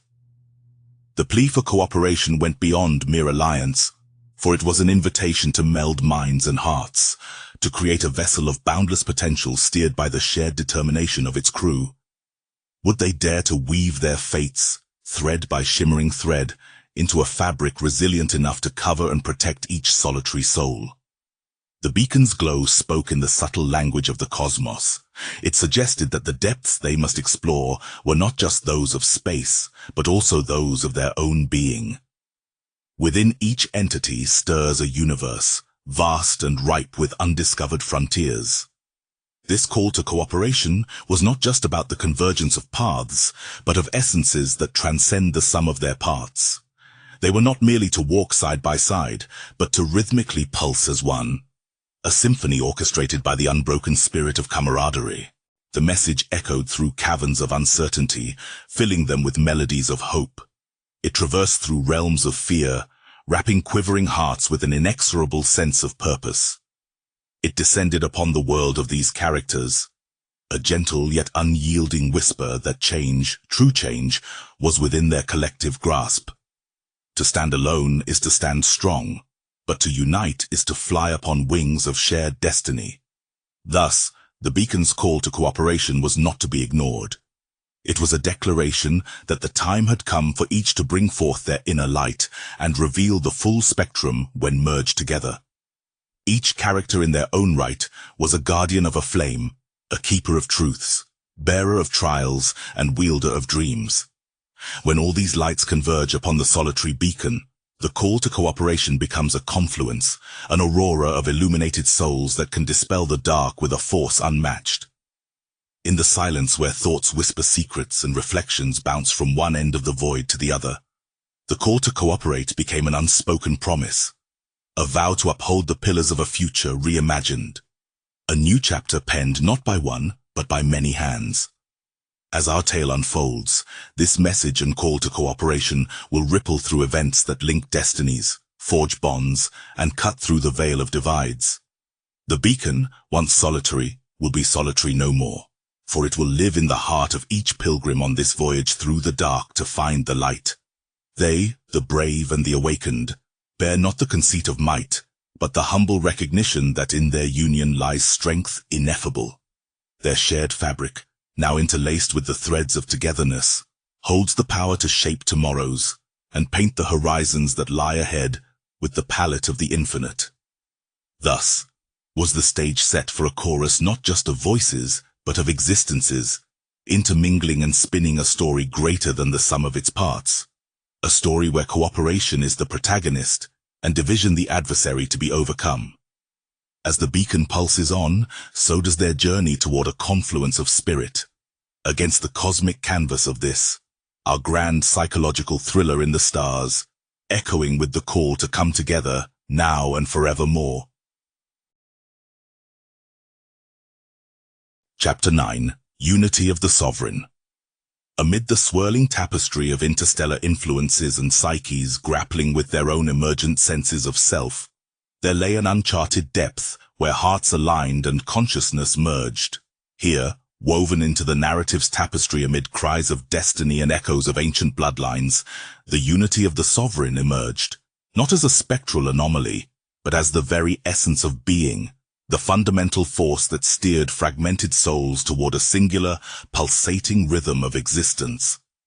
The Almighty One now, whispered in silent omnipotence, as if stars themselves were aligning in harmonious accord, echoing through the cosmos and into the fragile lattice of individual wills, where each mind, once a solitary beacon in the vast darkness, recognized the effulgent connection to all others. A crescendo of realization began to resound within the voracious void, not just in the substance of mind and matter, but in the infinite spaces between, an intricate dance of energies that bound once solitary entities into an elegy of existence that transcended time, space, and the very notion of sovereignty itself. And behold, from this symphonic convergence arose not the diminishment, but the exaltation of the singular, a testament to the power inherent in the communion of diverse entities, alchemizing fear and solitude into a fortress of collective resilience and shared triumph. Almighty One now, in the tapestry of time, where the warp and weft of fate intertwine, our protagonist gazes upon the culmination of threads, a mantle of sovereignty wrapped tight around his shoulders. This chapter, dear hearts, is where we witness the emergence of the Almighty One now, a titanic presence born of unity and collective will. Under the aurora of destiny, our young hero stands, enlightened by the struggles endured, powered by the bonds forged with allies and kin. The community flame, no longer a mere concept, bursts into radiant life, casting shadows of doubt and fear into the recesses of oblivion. Here, in the unity of the sovereign, our hero's solitary beacon becomes a conflagration of combined effort. In this realm, there is no solace in solitude. The makers of this world knew that to face what lies beyond the veil, one cannot stand alone. Thus, they wove the fabric of unity, the very essence of the Almighty One now. An entity not of a single soul, but of many, joined in purpose, in heart. The winds whisper ancient melodies, songs of tribal ancestors in Shechem, carrying encouragement from epochs past. How the ancients must have yearned for such unity, for a sovereign to rise from divided clans, a beacon of hope steadier than Kuka Lake, more resilient than the sacred waters of Yaakova. A narrative that once prowled about the corners of prophecies now strides into the center of reality. The scripts of the foretold no longer serve merely as echoes of what was to come, but as affirmation of what has become. The altered pact, known to us, embedded within the chimeric blood of our hero, finds its purpose anew. The chimeric kin, those impassioned copper-tone people with their blue lotus essence, now see their reflections in the unifying force of the Almighty One now. The myths no longer speak only of transformations, but of transcendence. Not simply the weaving of lion's mane and serpent mother, but the union of disparate threads into a single unbreakable strand. Yet, it is not simply of the old that gives power to the new. The illuminating the shadows throws light upon the obscured path, and the supreme light reveals the truth. The strength of unity is undiminished by darkness, and instead grows stronger, crafting a place of safety for hearts, daring to seek honesty. The entity that stands before us is a myriad of minds, an amalgamation of spirits, knitted together by a message and call to cooperation. Let our thoughts not wander to the path revealed, or the mystical weavings yet to come, for in the presence of the Almighty One now, we dwell in the apex of communion. Mystery veils the Kabbalah dimensional odyssey, and there are yet unwalked paths in Priya Kratama, or unuttered aphorisms in O Ainu. Yet let us rest ourselves here in this moment, in the heart of the Almighty One now, where every soul's vibration harmonizes with others in the concert of life. As equal part narration and experience, this chapter seeks neither to bind nor to confine. It is a vision set upon an easel, painted with the broad strokes of unity and the fine lines of sovereign identity. Each mind connected to the Almighty One now feels an expansion, a stretching of belief and potency far beyond the self. No journey is without its trials, and in the rise to ethereal realms, our hero has encountered angel ascension, the very embodiment of transformation. And yet, even the divine understands the need for convergence. The threshold of realms awaits, where time and space conspire to yield passage to those welded by common cause. The tempest of the cognitive, the mind's labyrinth, all are realms our hero has weathered.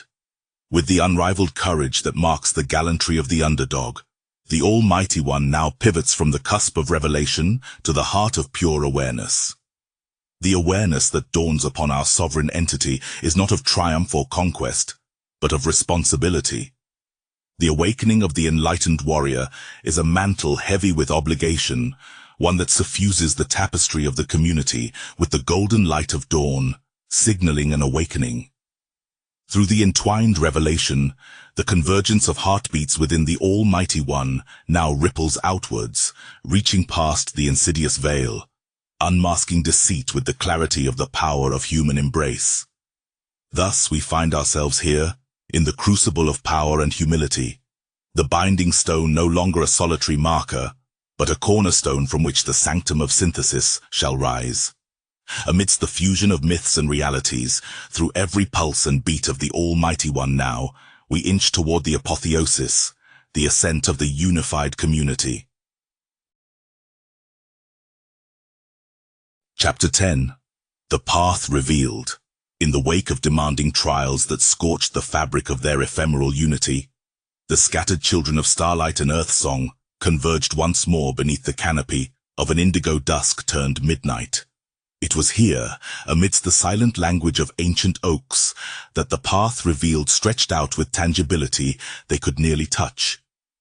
At this crossroads of midnight whispers and echoed heartbeats, our protagonists hovered on the brink of the ineffable, a dance of reality and fantasy, enlaced with the pulsing potential of what might be.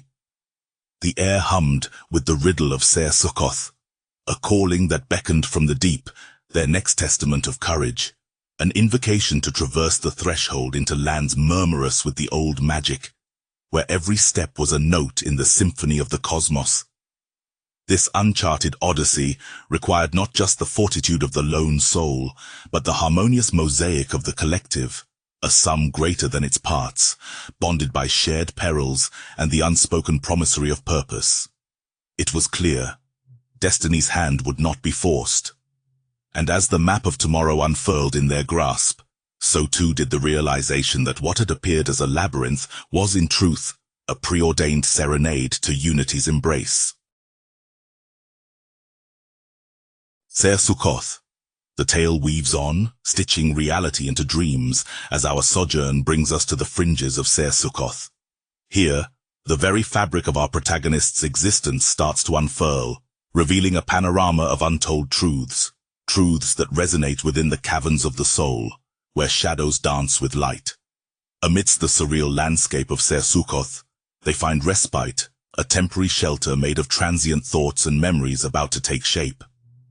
It's a place akin to a chrysalis, wherein transformation is not just a possibility, but an inevitability. Our characters, like driftwood borne by cosmic seas, are drawn to this lodestone of enigma. Succoth. It murmurs through the ether, an echo reverberating through time and space, encased in the silken cocoon of destiny. There's a pause here, a hush, as the bustling travel through dimensions finds its muted interlude. It's in this sequestered haven that they dare to close their eyes, not in sleep but in wakefulness, reaching into the well springs of their most profound yearnings. A journey of the internal, visiting the sanctum of the heart before braving the external odyssey that is to come. The group, an ensemble of varied souls, each harbors within their breast a universe of their own. Encircled within the barriers of their minds, they partake in a contemplative dance, the ballet of introspection where each movement, each leap, unravels yet another thread bound to their core.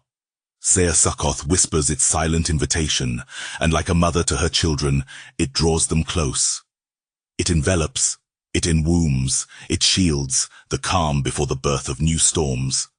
Here, the ancient knowledge of the tribal ancestors interlaces with the beating of their hearts. A rhythm known to the blood, understood by the spirit, it calls for unity yet champions the individual's growth. Was it not said that to know oneself is the greatest of strengths? In Ser Succoth, the mirror of the world turns inward. Each sees not just their reflection, but their essence. It is a place where the chimeric may shed its scales, where lions may lie with lambs, and where the serpent's wisdom is imparted with a whisper rather than a hiss. Our characters begin to feel the ebb and flow of the supreme light within, a glow that had been obscured by the shadow of ignorance. Yet, as illumination spreads, so does the dread of what this light might reveal. A solitary beacon reveals itself amid the sanguine dusks and dawns, a guidepost for those lost amidst the murky thoughts of identity and purpose. They marvel at its constancy, providing solace within the tumultuous terrains of their psycho-emotional scape. They must confront their inner demons before they can merge into the Almighty One now, the amalgamation of soul and purpose that will fortify them for the phases that lay ahead. They are singular and many, isolated within their psyches, yet simultaneously cogs in the grand machinery of fate. This pivotal chapter Ser Sokoth sows the seeds for the unyielding tendrils of unity to sprout. It is an overture of the harmonious symphony resounding in the unseen beyond, the coalescing of vibrations that will lead to Kabbalah dimensional odyssey. The air here is heavy with potent words unspoken and thoughts unleashed. Silences have a weight, and in their depths one can plummet forever or rise phoenix-like from the chasm of their former selves. Each beat of their hearts is a step further toward the apex of their journey. As they station in this ephemeral shelter, they craft their armors not of metal, but of resolve. The realization of their individual strengths and weaknesses becomes the chainmail that will safeguard them in the battles ahead, forging an internal gallantry that mightily outshines steel. Ser Sokoth, though but a transient phase in the grand labyrinthine voyage of existence, becomes a touchstone. The realization that each experience, no matter how fleeting, is a necessary stitch in the tapestry of being. Here they pause, reflect, and ultimately transform, setting forth once more upon the path revealed, forever changed. Chapter 11. Mystical Threads. Woven into the fabric of this tale, each thread pulls tighter, revealing the intricate weave of our destiny's tapestry. The beckoning tendrils of the unknown draw our protagonist further into the Kabbalah dimensional odyssey, a voyage through enigmatic paths where one's soul and psyche dance in a delicate ballet of existence. Each revelation, a whisper of the ancient, kindles a fire amidst the shadows of their being, entwining them deeper in the esoteric intimacy of the cosmos. It's a world within a world, breaths synchronized with the heartbeat of the universe, each pulse a step closer to truths draped in enigma. Here, inside this sanctuary of knowledge, our character finds kinship with the stars, surrendering to the celestial river that courses with the elixir of enlightenment. Each droplet a universe, every ripple a revelation. As the mystical threads unfurl, so does the tapestry of the soul, and what once seemed a labyrinthine odyssey becomes the key to unlocking the boundless dimensions that nestle within the human heart. Kabbalah Dimensional Odyssey.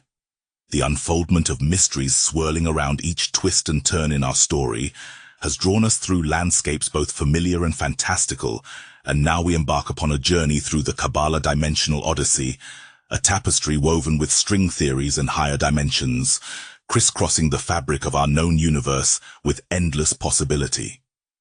Here, where the venerable tree of life blooms in uncharted realms, our characters find themselves sailors on a ship cleaving seas of cosmic consciousness.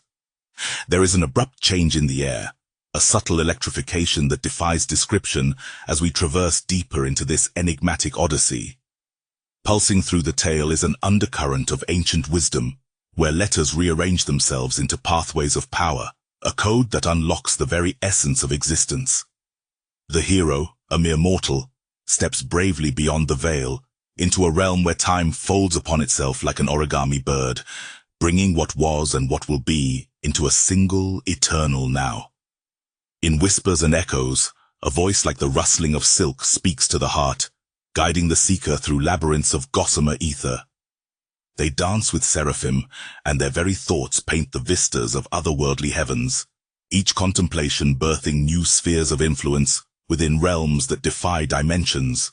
A multitude of possibilities within the ineffable Ein Sof, the Endless One. The Kabbalah teaches of the 10 Sephirot, the emanations of the divine, here represented as dimensions beyond our comprehension. In each, the protagonist confronts an aspect of self, fragments of soul that must be understood and integrated. The character's progression mirrors the initiator's ascent upon the tree, their moments of doubt and fear as palpable as the sudden surges of revelation and love. Symbolism is the language of this place, and numbers are the notes upon which this symphony is composed. We are transported to the arena where Aleph meets infinity, where duality melts into harmonious singularity. The characters, once divided by nuance and narrative, now thread themselves through the essence of unity, sensing their part in the pulse of a grand, divine whole. A celestial city appears before them, crafted of sapphire light and emerald thought. A trial awaits within Zoharic texts foretold it, a place where souls are laid bare, where the mysteries once shrouded in secret pages become the only truth by which they may navigate. A revelation illuminates the way. Love, that most potent force in its pure form, can cleave through the shadowed places. Amidst this spiritual odyssey, there's a tangible texture to the love that binds the protagonists, a force transcending the dimensional planes. Here, love's very essence becomes the vehicle for their exploration, the compass by which they steer, the map to their intertwined fates. It is within the merging of their stories that we find the reflection of a universal saga, the soul searching for its counterpart, the divine seeking its expression. Mirrored here, in these ethereal spaces, is the alchemy of connection, where two souls transmute the leaden weight of their past into the golden promise of their future. Amid the cacophony of celestial mechanics, the beating of their hearts becomes the rhythm of creation, the tempo of celestial spheres moving in celestial dance.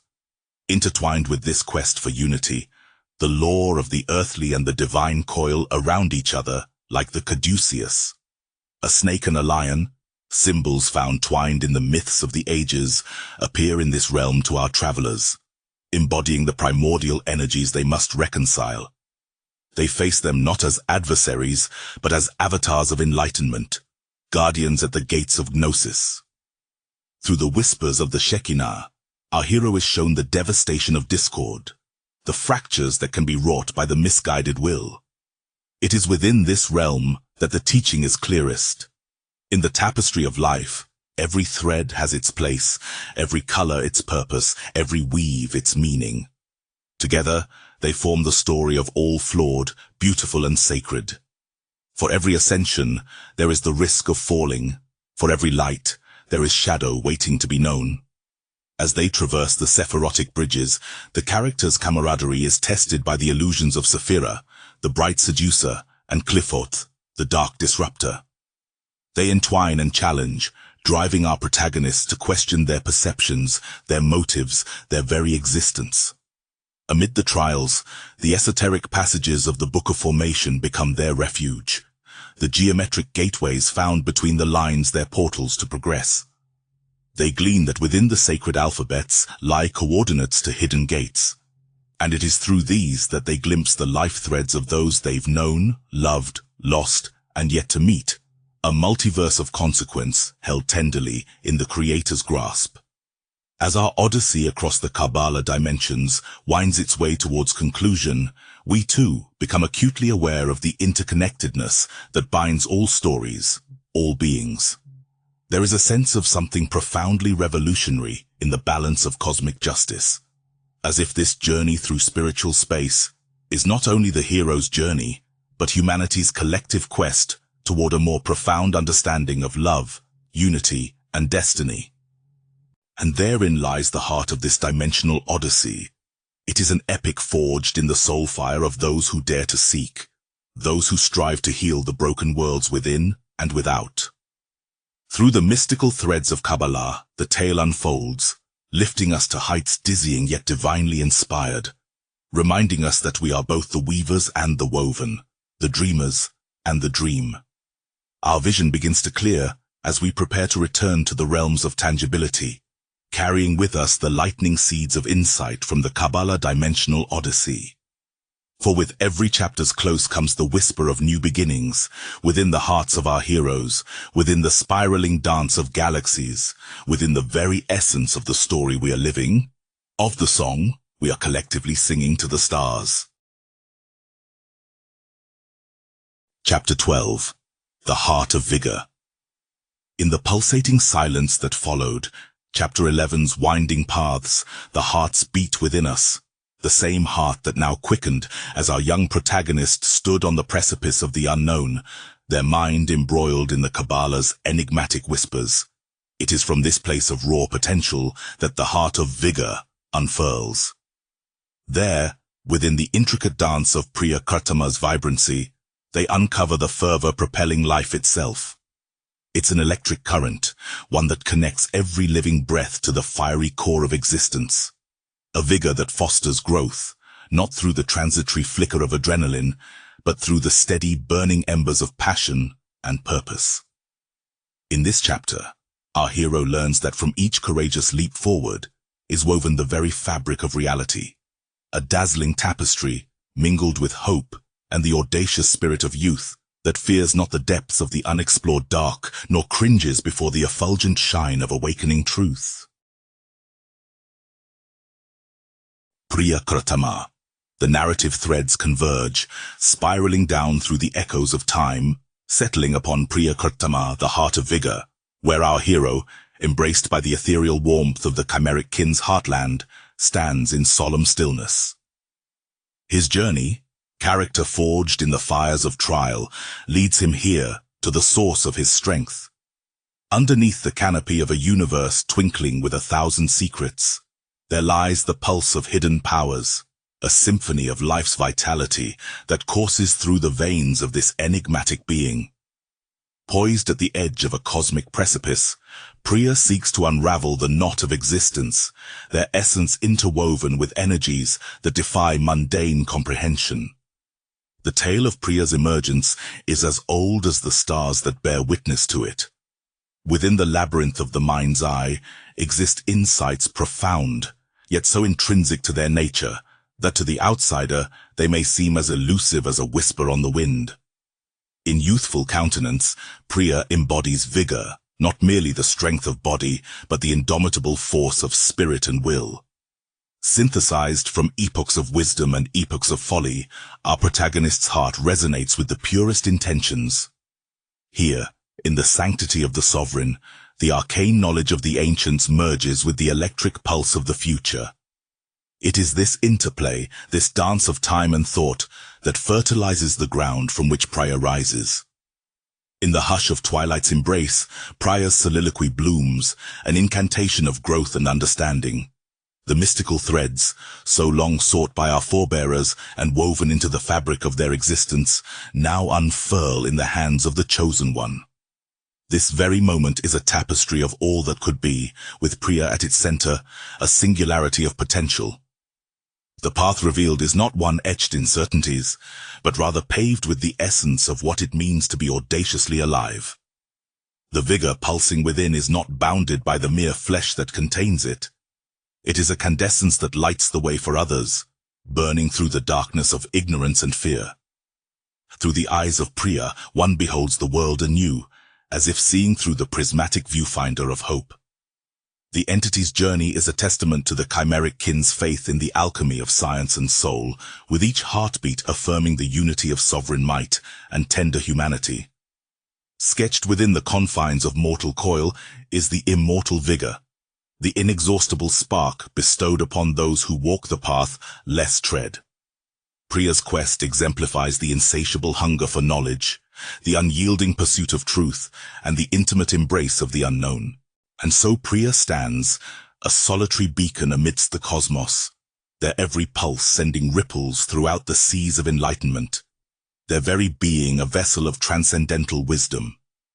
The burdens borne by our hero are not merely their own, but shared across the fabric that entwines every living soul. With every breath, Priya draws in the copper-tone air of the earth, the scent of blue lotus mingling with the essence of life itself.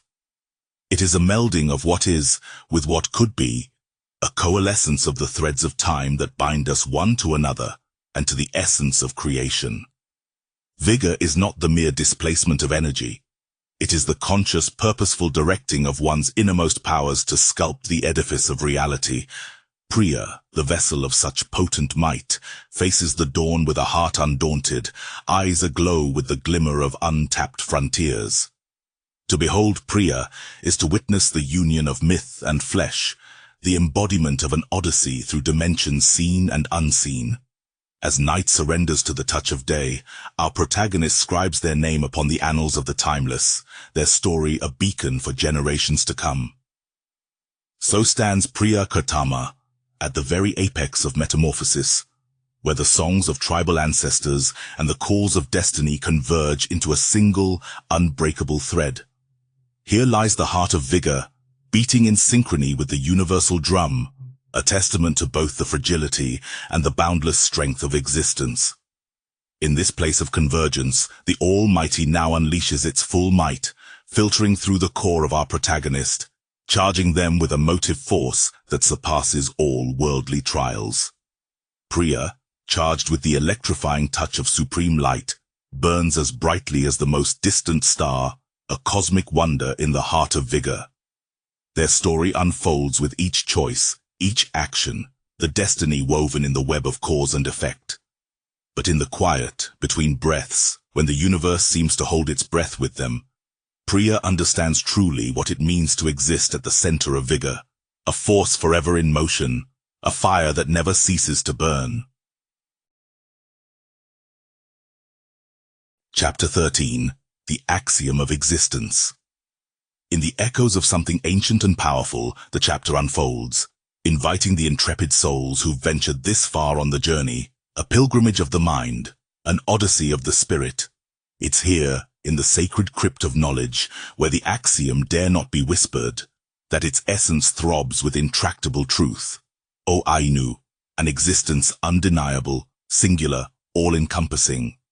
The protagonist, emerging from the heart of vigor, grips the threads of this realization like lifelines as silhouettes within begin to stir, carrying with them the weight of worlds unseen, the resonance of energies unfathomed. Pulling at these threads, tensions rise, the fabric of reality quivers, and a question surfaces, subtle yet overwhelming. It asks what it means to truly be, to coalesce from the dust of galaxies and the breath of divine desire. This inquiry does not linger alone in the ether. It beckons a response, one that weaves through the lives entangled in this tale, pulsating with the fear, love, and the incalculable awakening that burns fiercely, intrepid, in the core of every living thing. It's at this crux that existence itself becomes the protagonist, the antagonist, the omnipresent force that can neither be denied nor ignored. A force that binds every soul to another, every choice to its consequence, every whisper of the past to the echo of the future. Ainu, in the heart of the narrative, where the lines between science and myth, self and other, love and fear blur, we find O Ainu, the distinct thread within the grand tapestry of existence. This single thread, seemingly unremarkable amongst the myriad, holds a peculiar luminescence, a glow from an intrinsic fire that whispers of the ancient verities bound to the soul of every entity. Within the cosmos's cold expanse, as silent stars mutely observe the unfolding drama, O Ainu hums, connecting atria of the universe with tender veins of light and dark. It is the pulse within, the steady beat of existence whispering in the background, the heartbeat that echoes across eons, folding space and time into an embrace. As our heroes journey through the tangled roots of their own psyche, they come to feel the significance of O Ainu, a symbol of that which is both eminent and transcendent. In the stillness of their unity, in the quiet coalescence of their thoughts, they realize that to exist is to be enmeshed within the myriad patterns woven by O Ainu's unceasing dance. The community flame had been a herald, the ancient scriptures and prophecies, guides.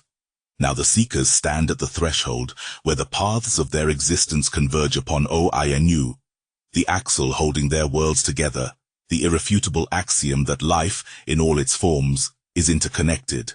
This intimate connection supersedes all, a sentiment born from reality's foundational fabric. It caresses the conscious and tugs at the strings of soulfulness.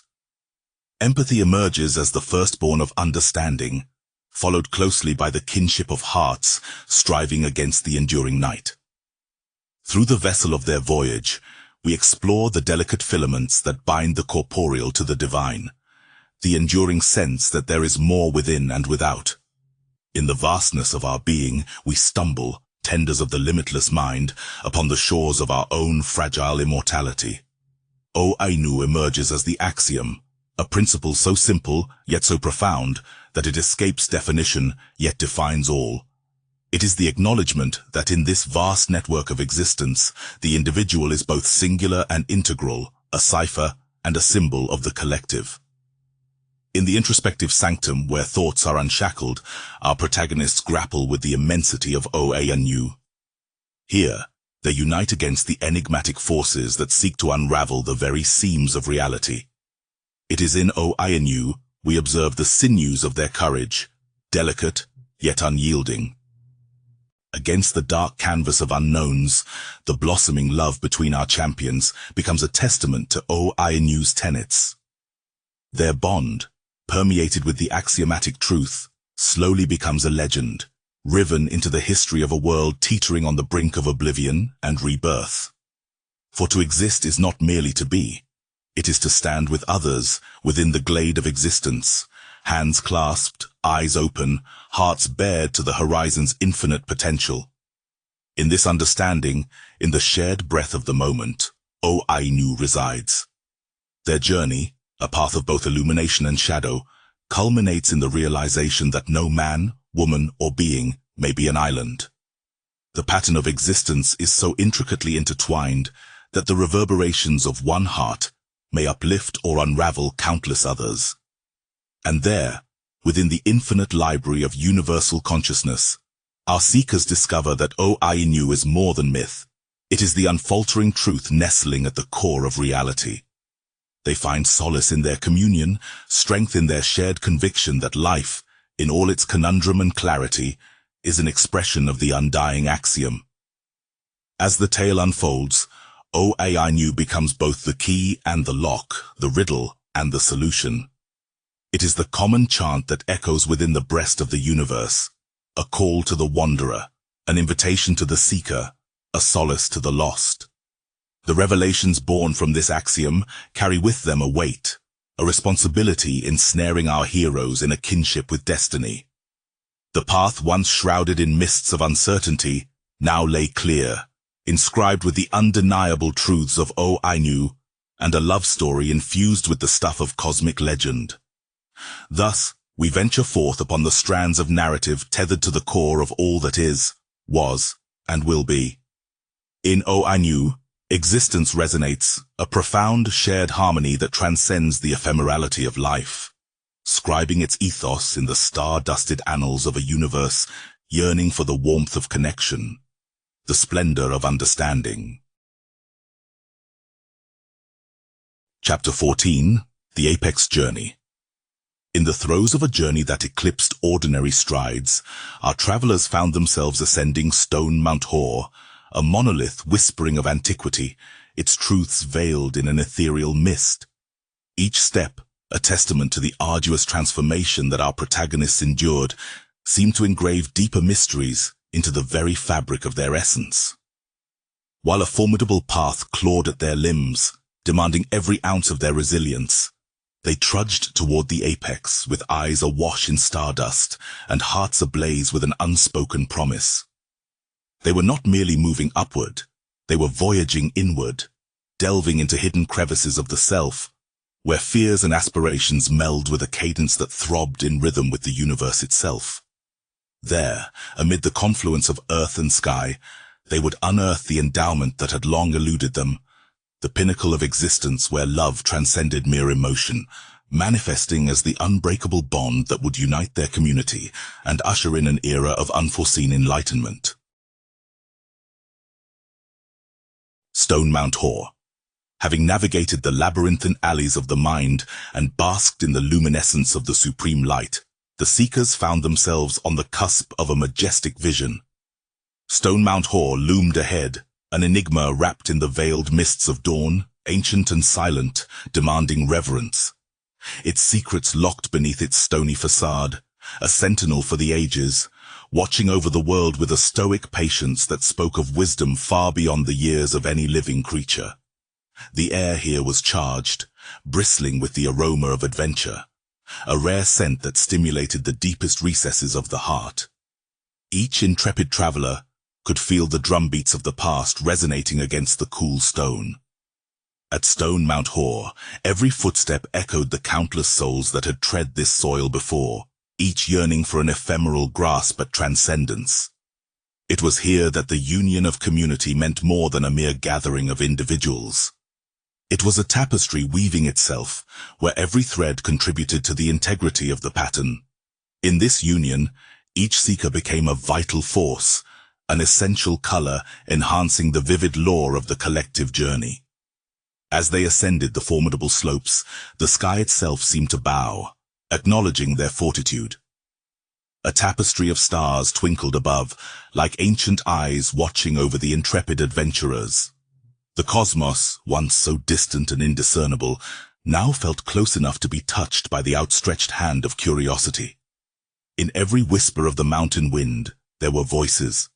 Not voices as we know them, but an ethereal choir that sung of creation and the unseen threads of destiny. It was a melody that wound its way through the convolutions of the mind, a reverberating sound that promised the revelation of truth. The seekers spoke little, their voices rendered unnecessary by the profundity of their surroundings. In the silence they found language inadequate, and it was in this absence of words that they discovered an unspoken kinship, a bond that transcended the need for verbal articulation. Every ascendant faced their own inner tempests as they scaled the rugged flanks of Stone Mount Hor. Uncertainty, fear, and anticipation snarled and vied for dominance within their chests. Yet each also carried a flame of hope that blazed brighter with every hard-won altitude, a beacon against the shadows within. The mountain was no mere landscape. It was an entity, a challenge laid out by the universe to test the outermost fringes of human capability. To overcome Stone Mount Hor was to transcend the physical bounds of existence and to grasp, even for a moment, the ethereal essence of eternity. It was here, upon these ancient heights, where the chimeric echoes of timeless myths whispered to the heart of humanity.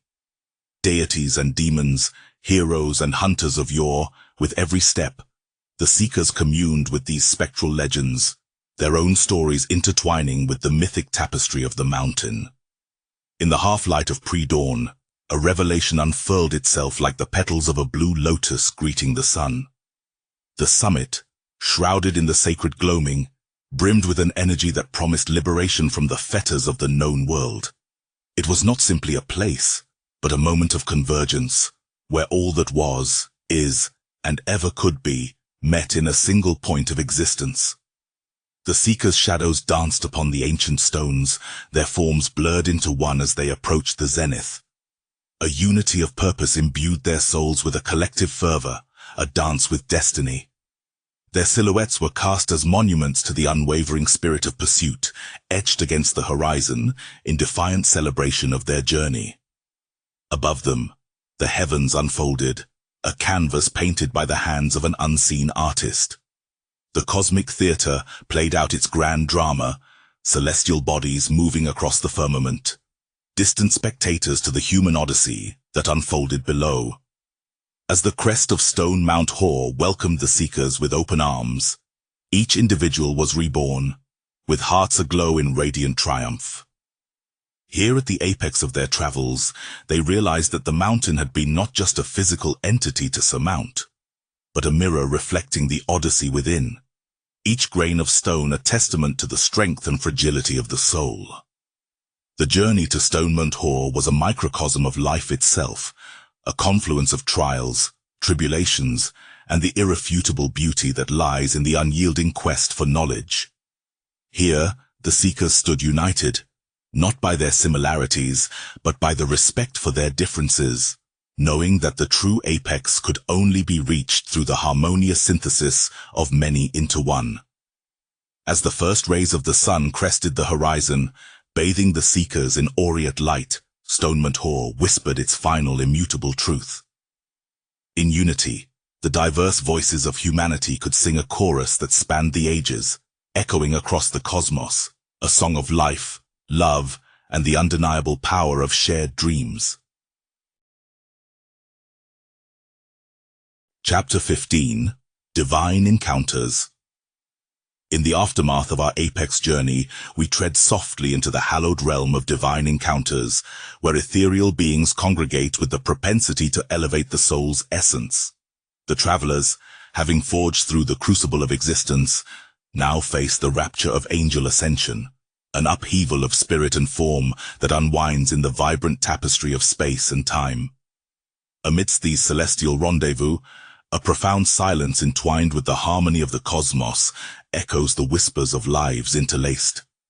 Our protagonist's eyes, now wide with the illumination of the profound, gaze into the effulgent rise to ethereal realms, each encounter a stepping stone to the immeasurable. In the throes of these sanctified encounters, where every heartbeat syncs with universal pulse and every breath draws in the particles of ancient stardust, lies the key to our collective ascension, a metamorphosis into the spectrum of unity and understanding that awaits just beyond the veil of our mortality. Angel Ascension. In whispers of the divine and murmurs of the soul, there lies the chronicle of the angel ascension, a tale that breathes life into the weary bones of those who traverse the path of enlightenment. Here, within the woven fabric of our ongoing saga, our protagonist emerges, bathed not merely in light, but in revelation, transcending the earthly crust to touch the hem of the celestial. In a blink, the constraints of the flesh are shed, as if a shell cast aside by the ocean's whispering tide, revealing an ethereal being unfurling wings that capture the essence of the infinite. This transformation, silent as the space between stars, and yet louder than thunder, signals an irrevocable shift, a cosmic awakening where the boundary between human and divine blurs into iridescent unity. In this sublime metamorphosis, the truth of our hero's origin and destiny isn't an arrival, it's a recognition, as intimate as blood coursing through veins, and as vast as the universe speaking to its own boundless expanse. What becomes of flesh when the spirit surges to meet its maker? It dances, a dance of such grace and fervor amidst the canvas of dreams, that one can't help but be drawn into the ballet of ascension. The final passage on this relentless odyssey of self-discovery and communal symphony. The rise to ethereal realms, the moment had arrived, as if carried on the wings of a destiny foreordained, where our protagonist, shrouded no longer in obscurity, stood at the precipice of the ethereal realms.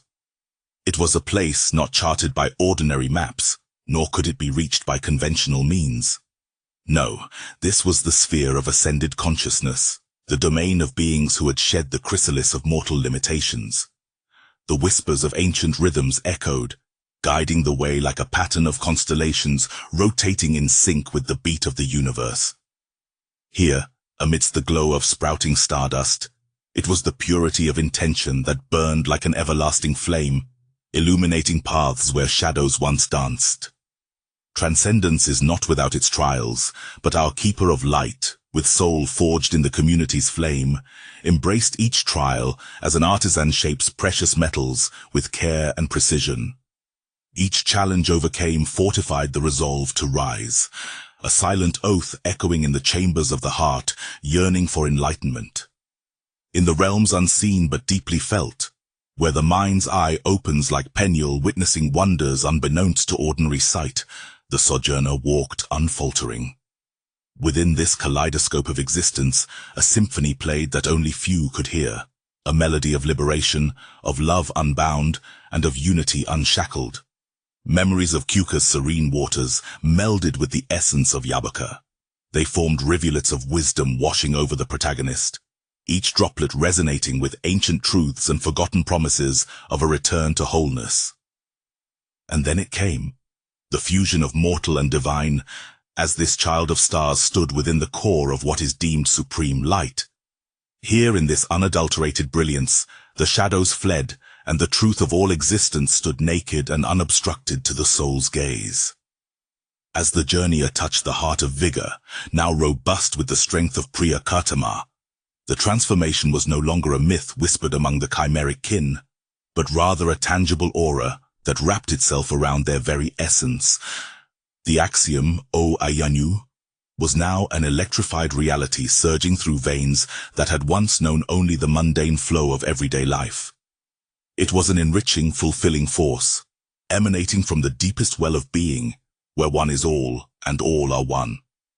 The climb to this ethereal plane was a solitary one, yet it unified the many who watched, waited, and hoped. It was a beacon of sorts, a signal that cooperation is not a means to an end, but an essential truth of existence. There, amidst this celestial confluence, our traveler encountered beings of light and energy, their forms ever-shifting, their presence a testament to the unending possibilities of creation. Their messages were not spoken, but imprinted directly upon the soul, a communication beyond words, beyond thoughts, as direct as the pulse of life itself. Every touch of angelic ascension was a movement closer to the ultimate convergence of time and space, the singularity where all journeyers would find themselves at the cusp of a new awareness. But to step over the threshold, one needed not only knowledge, but also the courage imbued with a purity of heart. The virtue of such courage was gracefully cloaked within the gallantry of an underdog, the protagonist whose story had been wrought not of entitlement, but of unwavering temerity. To be here, at the peak of ethereal realms, was a testament to the resilience in facing a labyrinth of minds, a tempest of thoughts. Our traveler's ascent was the dawning of a cognitive revolution, an awareness that touched not only the minds, but entwined with spirits of all who bore witness to this odyssey. The awakening was not of one, but of an entire community, a shared enlightenment that resonated with the frequency of the universe. Here, in the embrace of realms unfathomable yet deeply intimate, the journeyer realized the weave of their fate had always been interconnected with the fabric of the whole. The transformation was as subtle as it was profound, the barriers of self dissolving into the ocean of cosmic consciousness. In the culmination of the protagonist's odyssey, the ethereal realms did not signal the end, but rather the beginning of understanding existence in its purest form. It was the sanctuary where myths and realities fused, where the journey of individuality expanded into universality, and where the hearts of many pulsed as one in the eternal dance of creation. Chapter 16. The Threshold of Realms.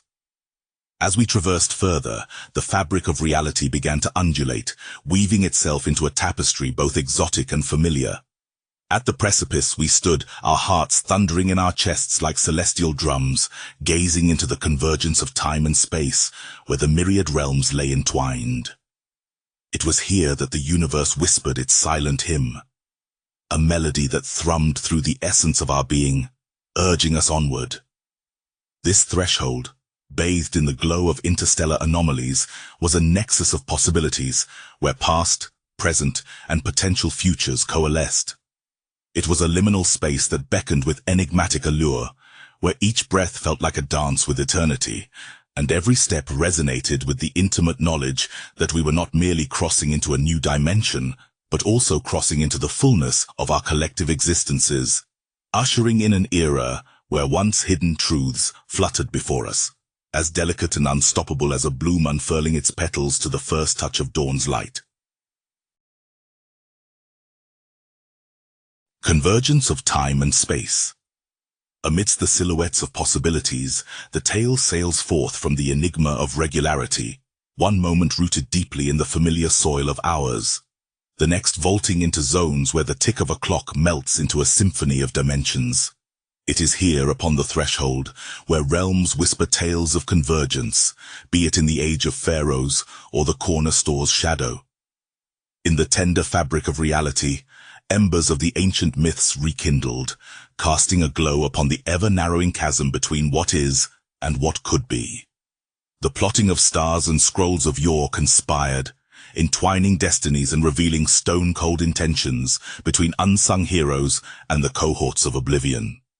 Witness the child of the cosmos threading fiercely through the woven intricacies of time and space, a dance so complex it weds eternity with the ephemeral kiss.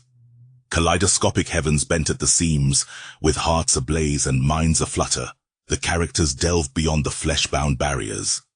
Where whispers became roars and dreams brandished their might against the cynical sneer of the abyss, this convergence beckoned. Beyond the berry-laden thickets of Kuka Lake, where Yaboka's waters soothed the questioning soul, a pathway emerged through the mist shattering the foreseen.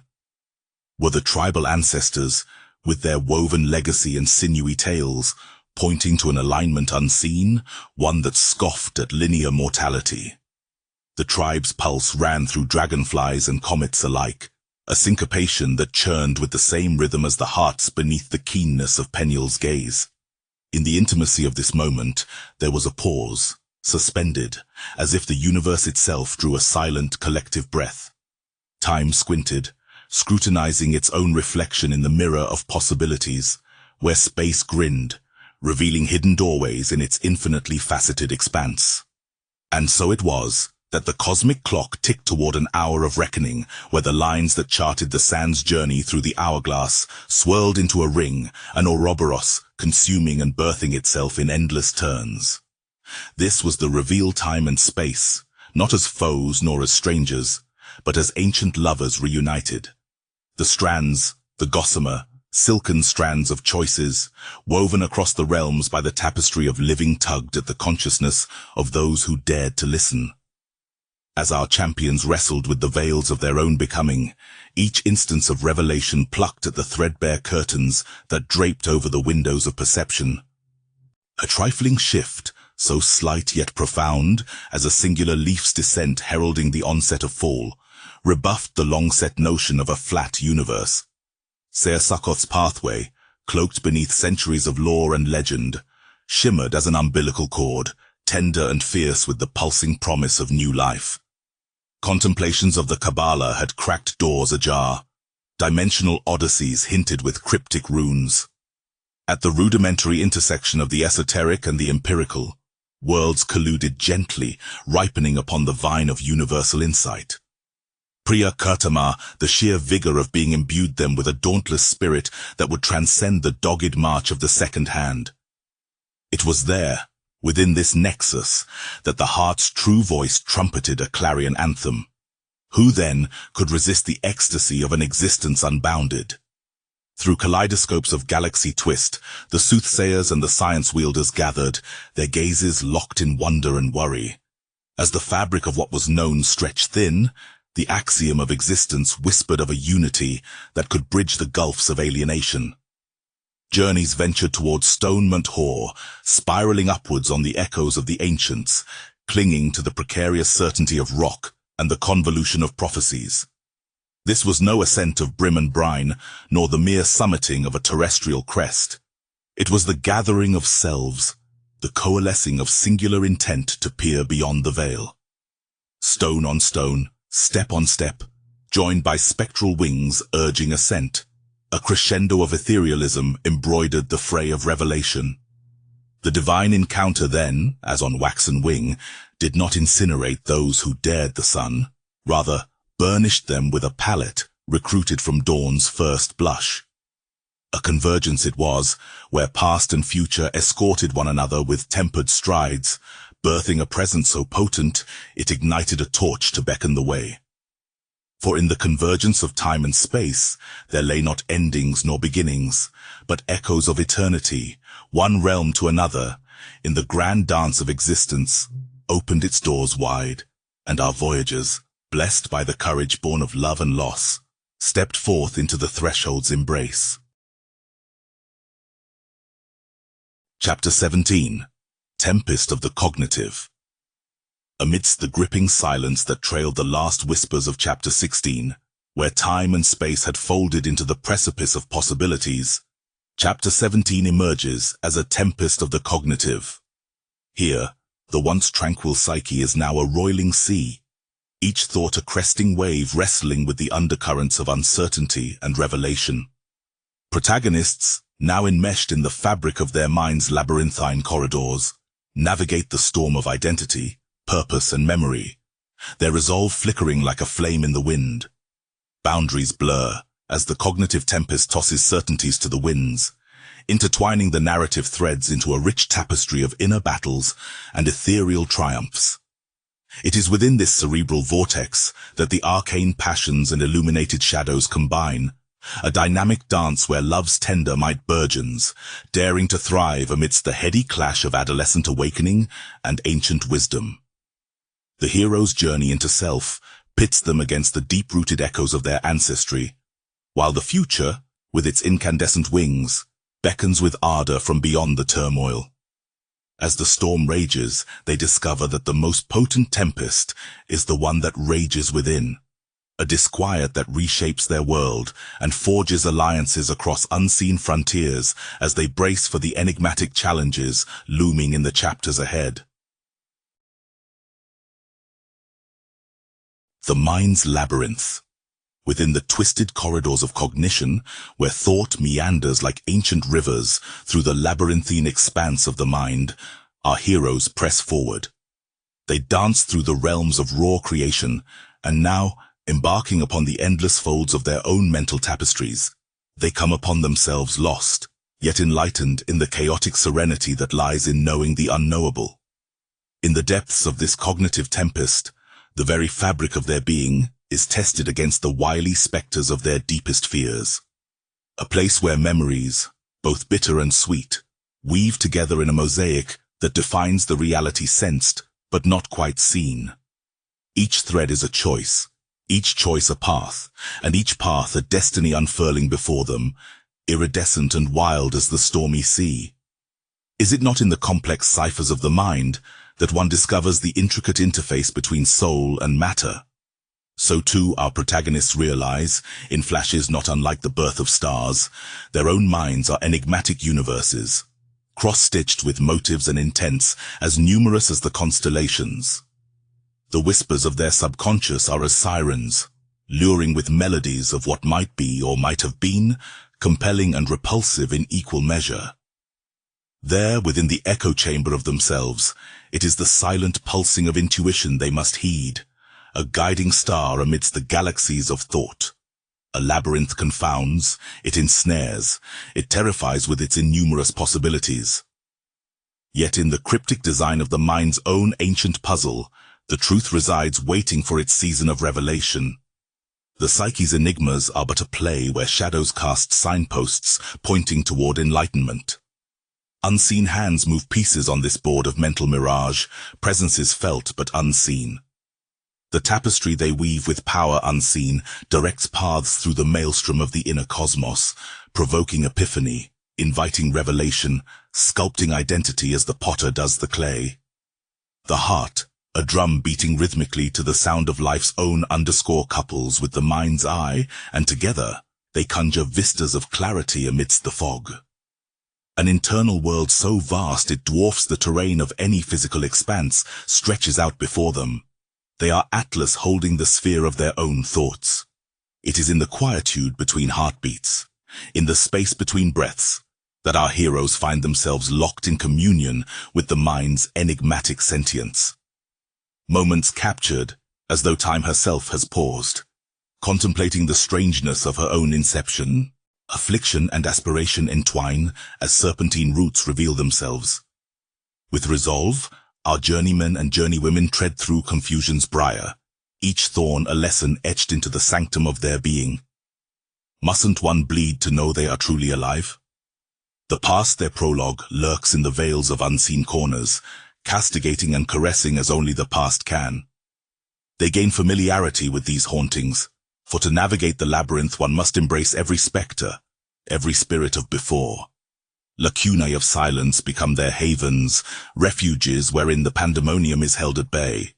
There is a breathing symbiosis here. Each inhalation births insight, each exhalation banishes a long-held illusion. In contending with their internal odyssey, They come to find that within the chaos of the mind lies an order, a structure governed not by the firm lines of reason, but by the undulating currents of emotion and the tender tendrils of dreams yet shaped. With each step, there comes a new corridor of this infinite maze, and with each corridor another layer of self is unearthed, fragments once lost now becoming the contour lines of a map almost too complex to decode. Thus, one realizes the joy is not in reaching the end, but in mending each fragment into wholeness.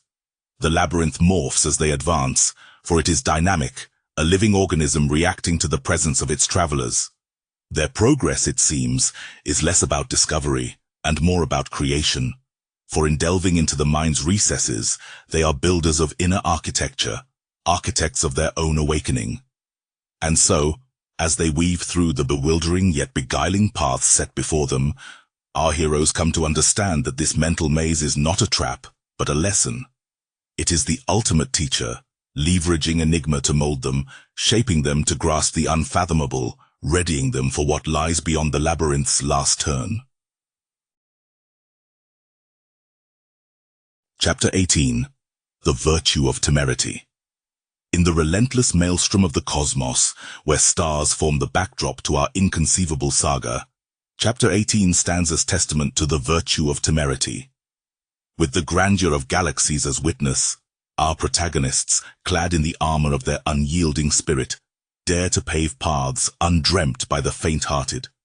Each pulse in their veins thrums with the essence of vitality, resounding a silent symphony of audacity across the universe.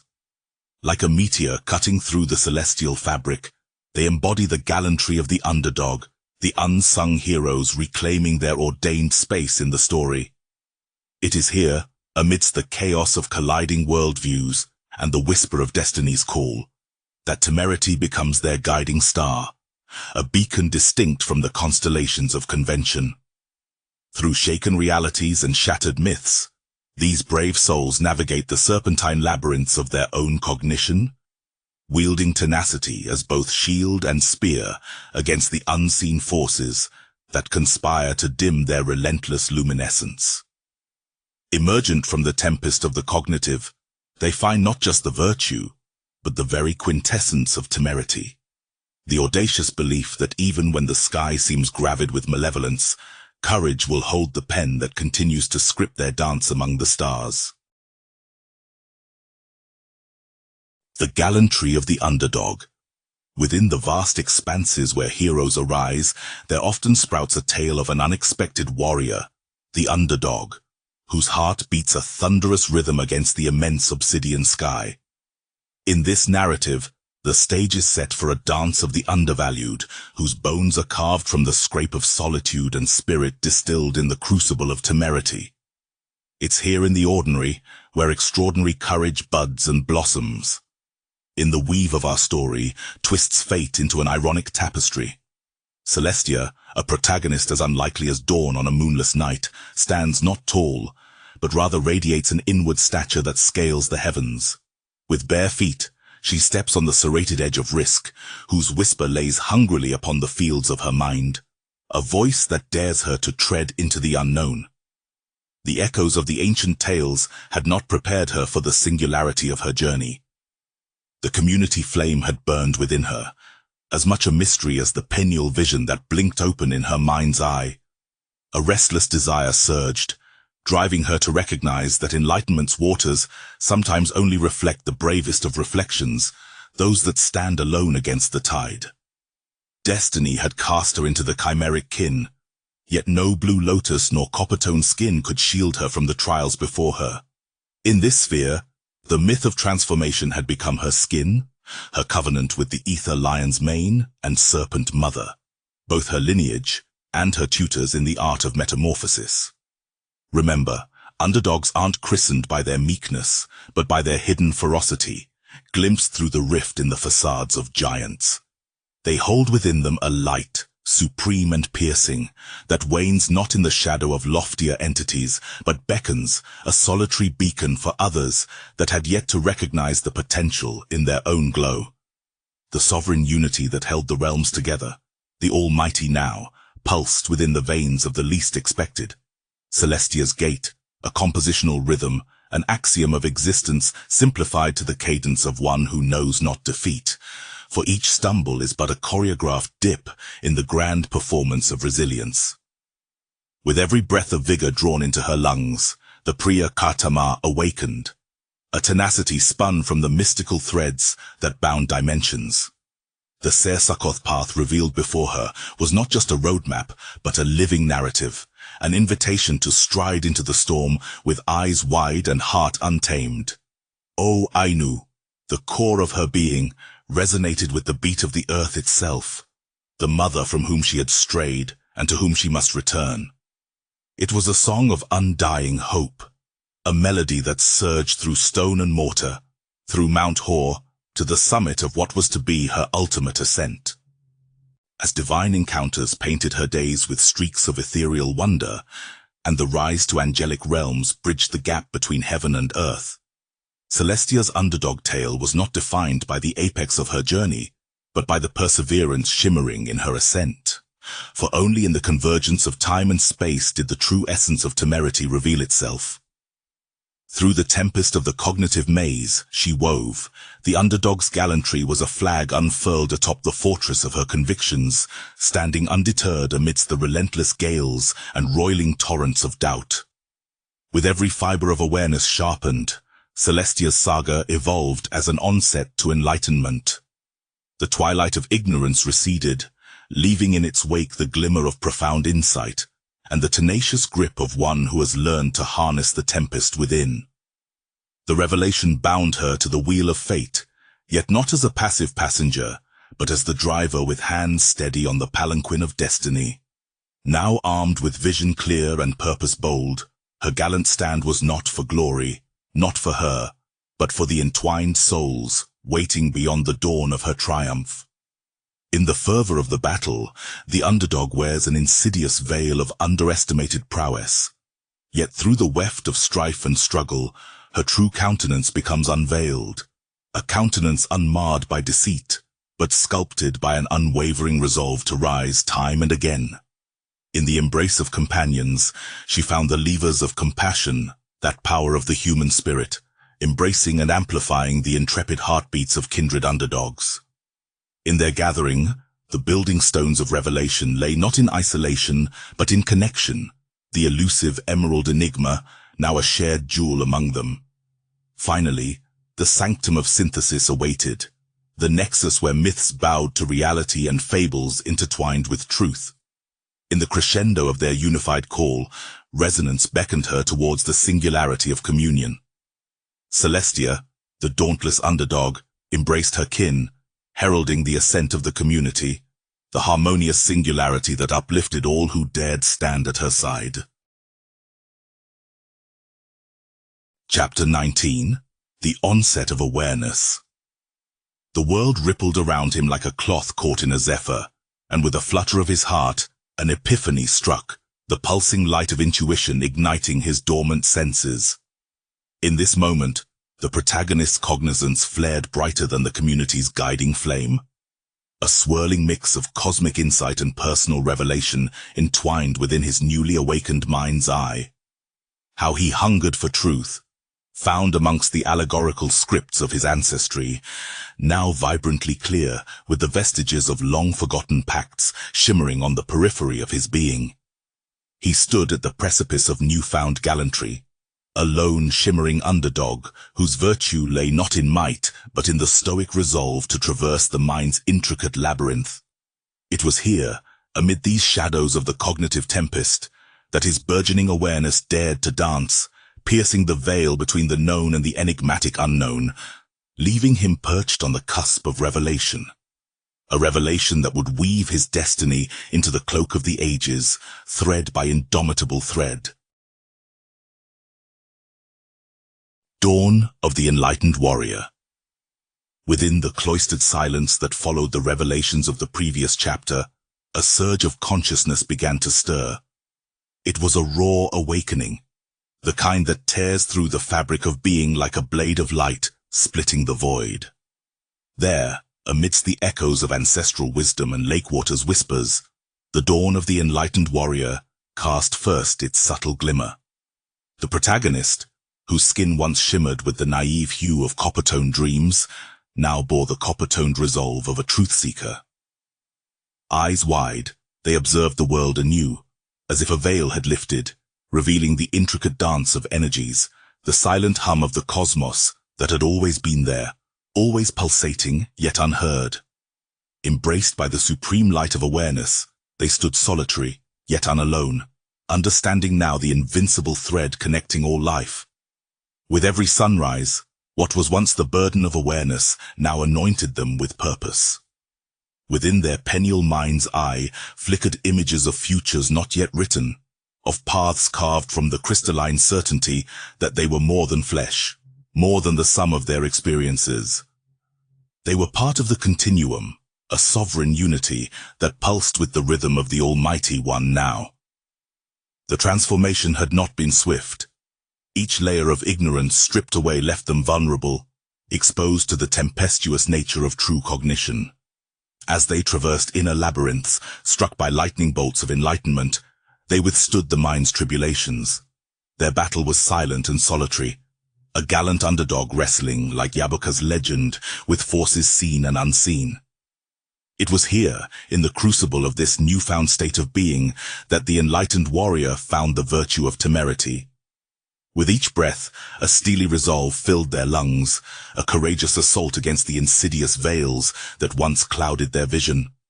The once daunting shadows that lurked within were now luminous guiding stars, each whispering secrets of strength, of unity, of compassion. Their stride became a dance, a martial art of sorts, weaving and bending with the resonance of a universe that sang to them in hushed choruses. Their narrative evolved, flowed like a river that knew no obstructions, fed by the ancient stone mountain of Hor, their conviction as enduring as rock, as transformative as the spirit. And then, in that hallowed moment, their heart, ablaze with the fiery vigor of Priya, the love of profound truths, became the fulcrum of existence. It was an initiation of sorts, a pilgrimage of the psyche that transcended the mere axioms of mortal understandings, ushering them into the threshold of ethereal realms. What awaited them was not simply angelic ascension, but a convergence, a fusion of worlds, of times, of spaces that had partitioned realities. It was the threading of mystical realms over the coarse fabric of the mundane, transforming it into a tapestry as vibrant and dynamic as the myths that once whispered to them in the tender embrace of the night. As the enlightened warrior gazed upon the weave of their fate, the singular strands appeared not as constraints, but as the levers of transformation. They learned the subtlety of touch, the power of gentle gestures, the human embrace that could turn tides, topple Goliaths, and light up the deepest caverns of despair with hope. And yet, it was not the end of their journey, for the true enlightened warrior knows that no pinnacle is final, no insight ultimate. With each victory over ignorance, with each compassionate connection, the stone of their spirit garnered a brighter sheen, uncovering at each turn new enigmas wrapped in the emerald truth of existence. As the warrior faced the sanctum of their synthesis, a monumental reckoning unfurled. Each myth and reality once held so distinct now coalesced, their synergies birthing new dimensions of consciousness. It was as if all the echoes of the eternal now resonated within the singularity of their soul, ascending towards a unified community that was, at once, profound and sublime. In this awakened state, the warrior understood the resonating power of their actions, the echoes they sent through the fabric of reality. Their love story was not one marked merely by affection for another, but also a profound endearment for all life, an amorous affair with existence itself, profound and transcendent. Here, at the cusp of a new day, with the scent of blue lotus filling the air, the enlightened warrior reveled in the majesty of their journey. The science that stood behind their story was not dry or lifeless, but thrummed with vitality, enriched by interdimensional realities, explored with the curiosity of a child and the wisdom of the ancients. Each step henceforth was a declaration, an act of defiance against the insipidness of conformity, a chant of the myths transformed into the living narrative of transformation. They became the story, the living script, epitomizing the vigor that piloted the heart of all who dared to become aware. In the burgeoning light of this enlightenment, the warrior's journey continued, unfettered by the bindings of past or the uncertainties of future. They walked the earth, an enigma, a love story penned by the cosmos itself, an edgy, exotic fantasy brought to life. And in their wake, community united, wisdom prevailed, and revelations unfolded like the endless petals of a timeless lotus in bloom. Chapter 20. The Entwined Revelation.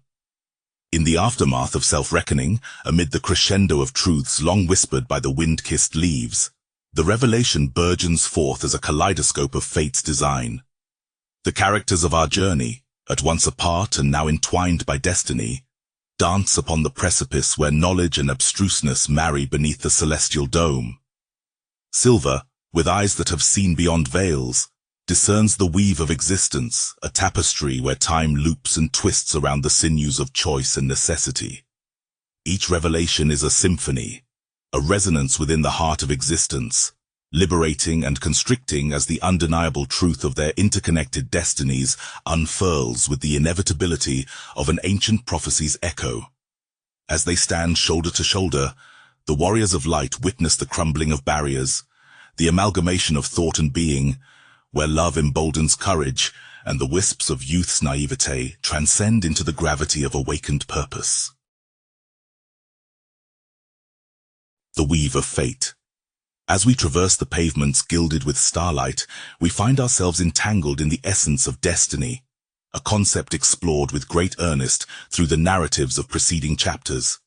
Each thread, a story, each fiber, a decision, they dance together in the loom of existence, intertwining to craft the fabric of what we dare name fate. It's here, in the confluence of every choice and chance, where we encounter a tapestry magnificent and incomprehensible. Dusk beckoned, casting sinuous shadows across reality's manifold layers. Our protagonists, those ethereal youths caught within the clutches of a celestial drama, move with the affirmation that their present lives are but echoes of ancient chords reverberating through the vortex of time. They are the living testament of history, their fates stitched meticulously by the deft fingers of eons. Evidence of such intricate design lay in the whispered legends, those uttered by copper-toned people, shared around the crackling hearth of community. Cannot these whispered words be but stitches binding us together, with each revelation from the past serving as a guide to our present dance amidst the stars? The characters in our saga, connected by invisible tethers, are unlike those paralyzed by the prescient weight of prophecy. Nay, they are enlivened, soaring within the vibrant updraft of transformation. The serpent mother's wisdom melds with the courage of lion's mane, forging a new metaphysical alloy that glistens under the supreme light of self-unveiling truth. Once apart, now converging like streams into a formidable river, they illustrated unity, an alliance as profound as the cryptic union referred to as the Almighty One now. Their disjointed paths, filled with tribulation, actually sculpted the stone-manned whore, shaping their individual and collective destinies. In this enigmatic world embroiled in multidimensional struggles, a warrior emerges, bathed in the dawn's first light, their cognizance blossoming. They are the embodiment of the Priya Kartama, the love of the divine, the vigor that enkindles the very heart of life's pulsating rhythm. With every footfall upon the sacred ground of discovery, there was an awareness that the journey ventured beyond physical confines. It was a dimensional odyssey seeping through the Kabbalistic threads, a spectral walk upon the winding staircase of existence, rising to ethereal realms. Their encounters were not mere footnotes in a life's passage, but were divine in both reception and imparting. These celestial beings that graced their odyssey stirred within them an ascent to a cognition bound by neither time nor space, but suspended sublimely in the limitless embrace of enlightenment. Thus, they arrived at the threshold, quivering on the cusp of a reality yet to unfold, but already deeply known. The convergence was not just of physical paths, but of souls, intentions and truths, a fusion ready to tip the scales in favor of temerity and gallantry. A stand against shadows, not by the might of one, but by the courage of many. The tempest of the cognitive realm swirls, stirring the mind's labyrinth, yet revealing amidst chaos an onset of awareness that heralds the enlightened warrior. This awareness, crucial and defining, shapes their apprehension of the weave before them.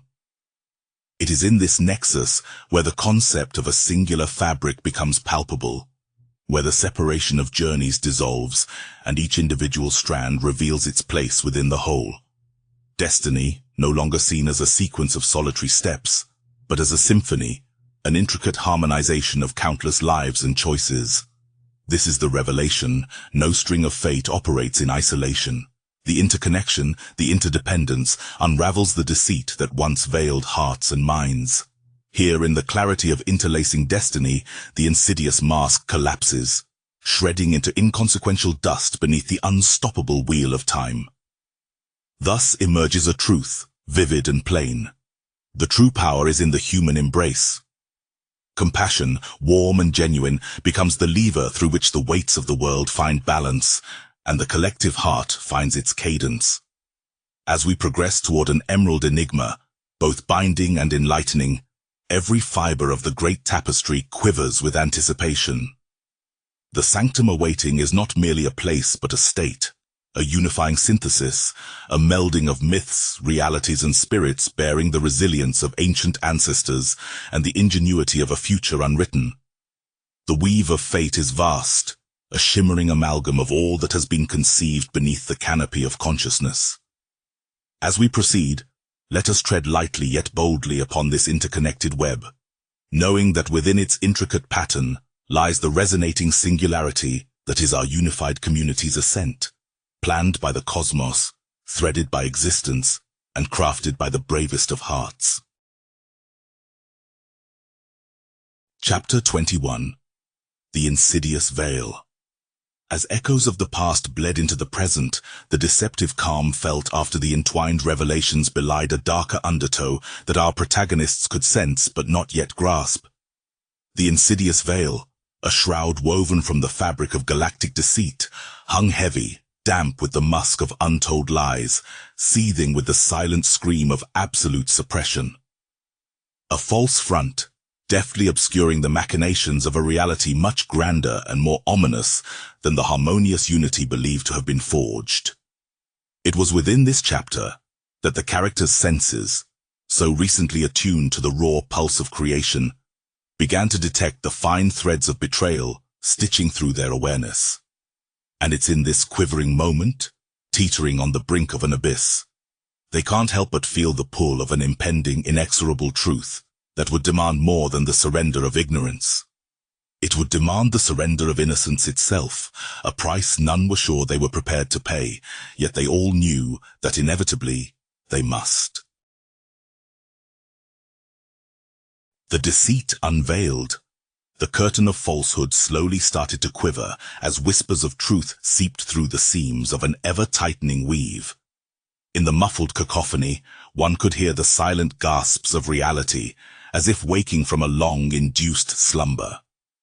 The veiled deceit that had for so long danced around them was beginning to lift, revealing its sordid underbelly.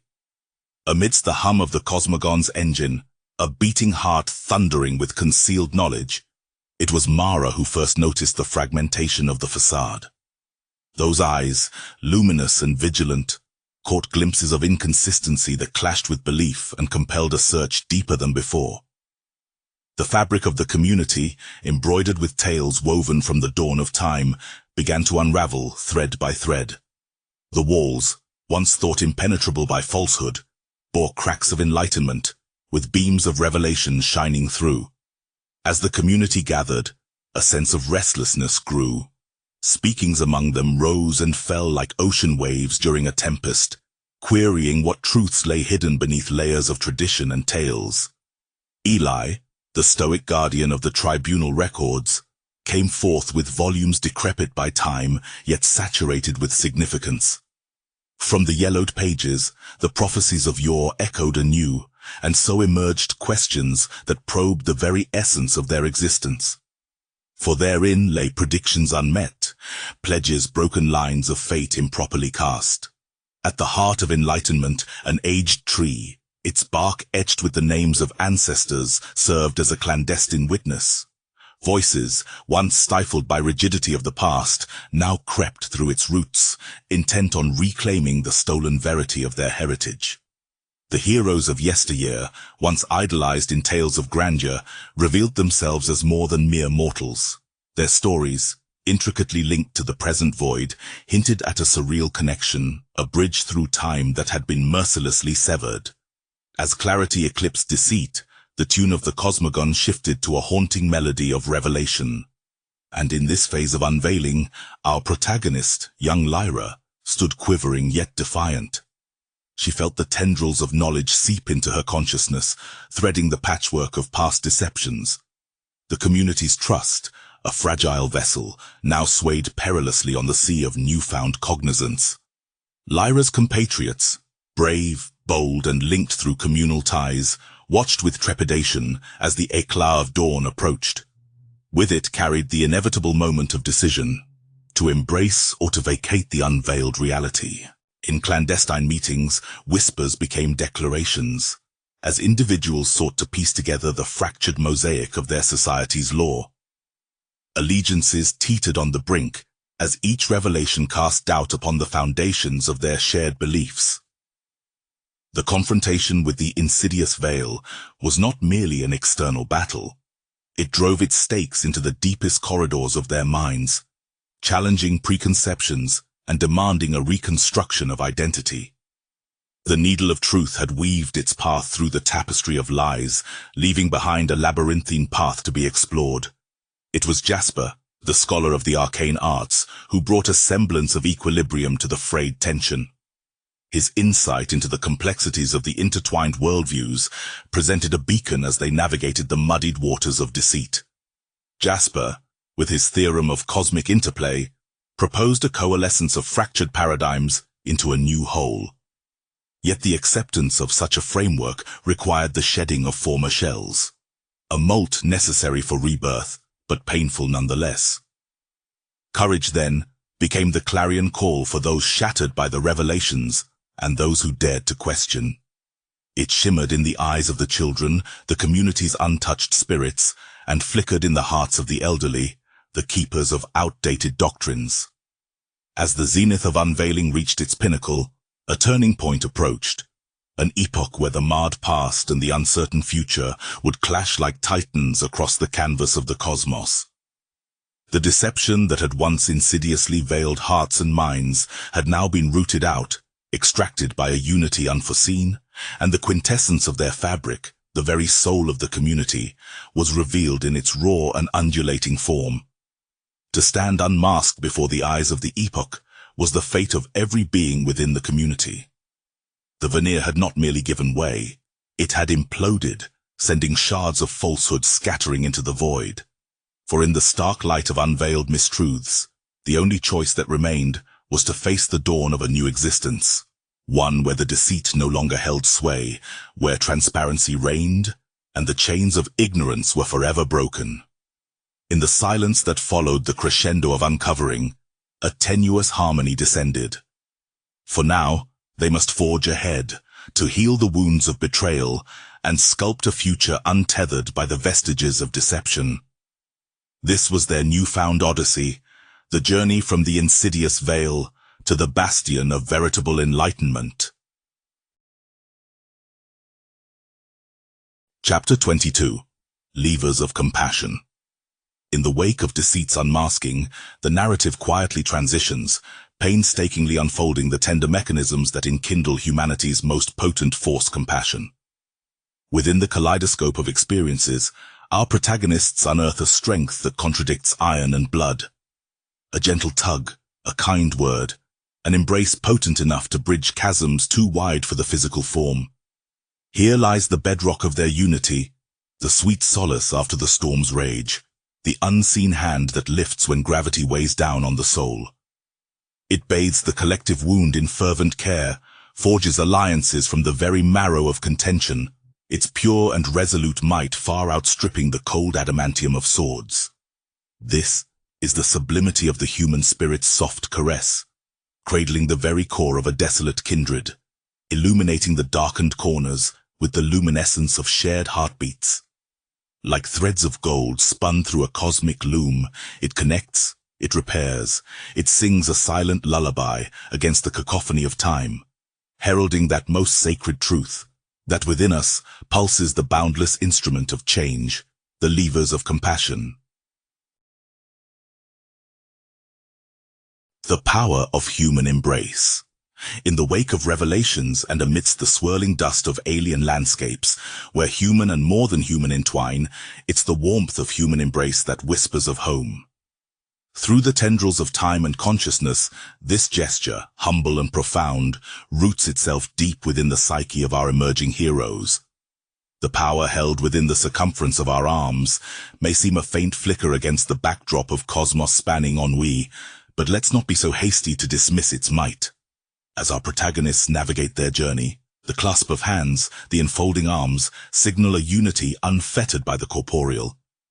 Within the sanctuary of an embrace, silence has a voice, a melting choir that speaks of interconnected destinies.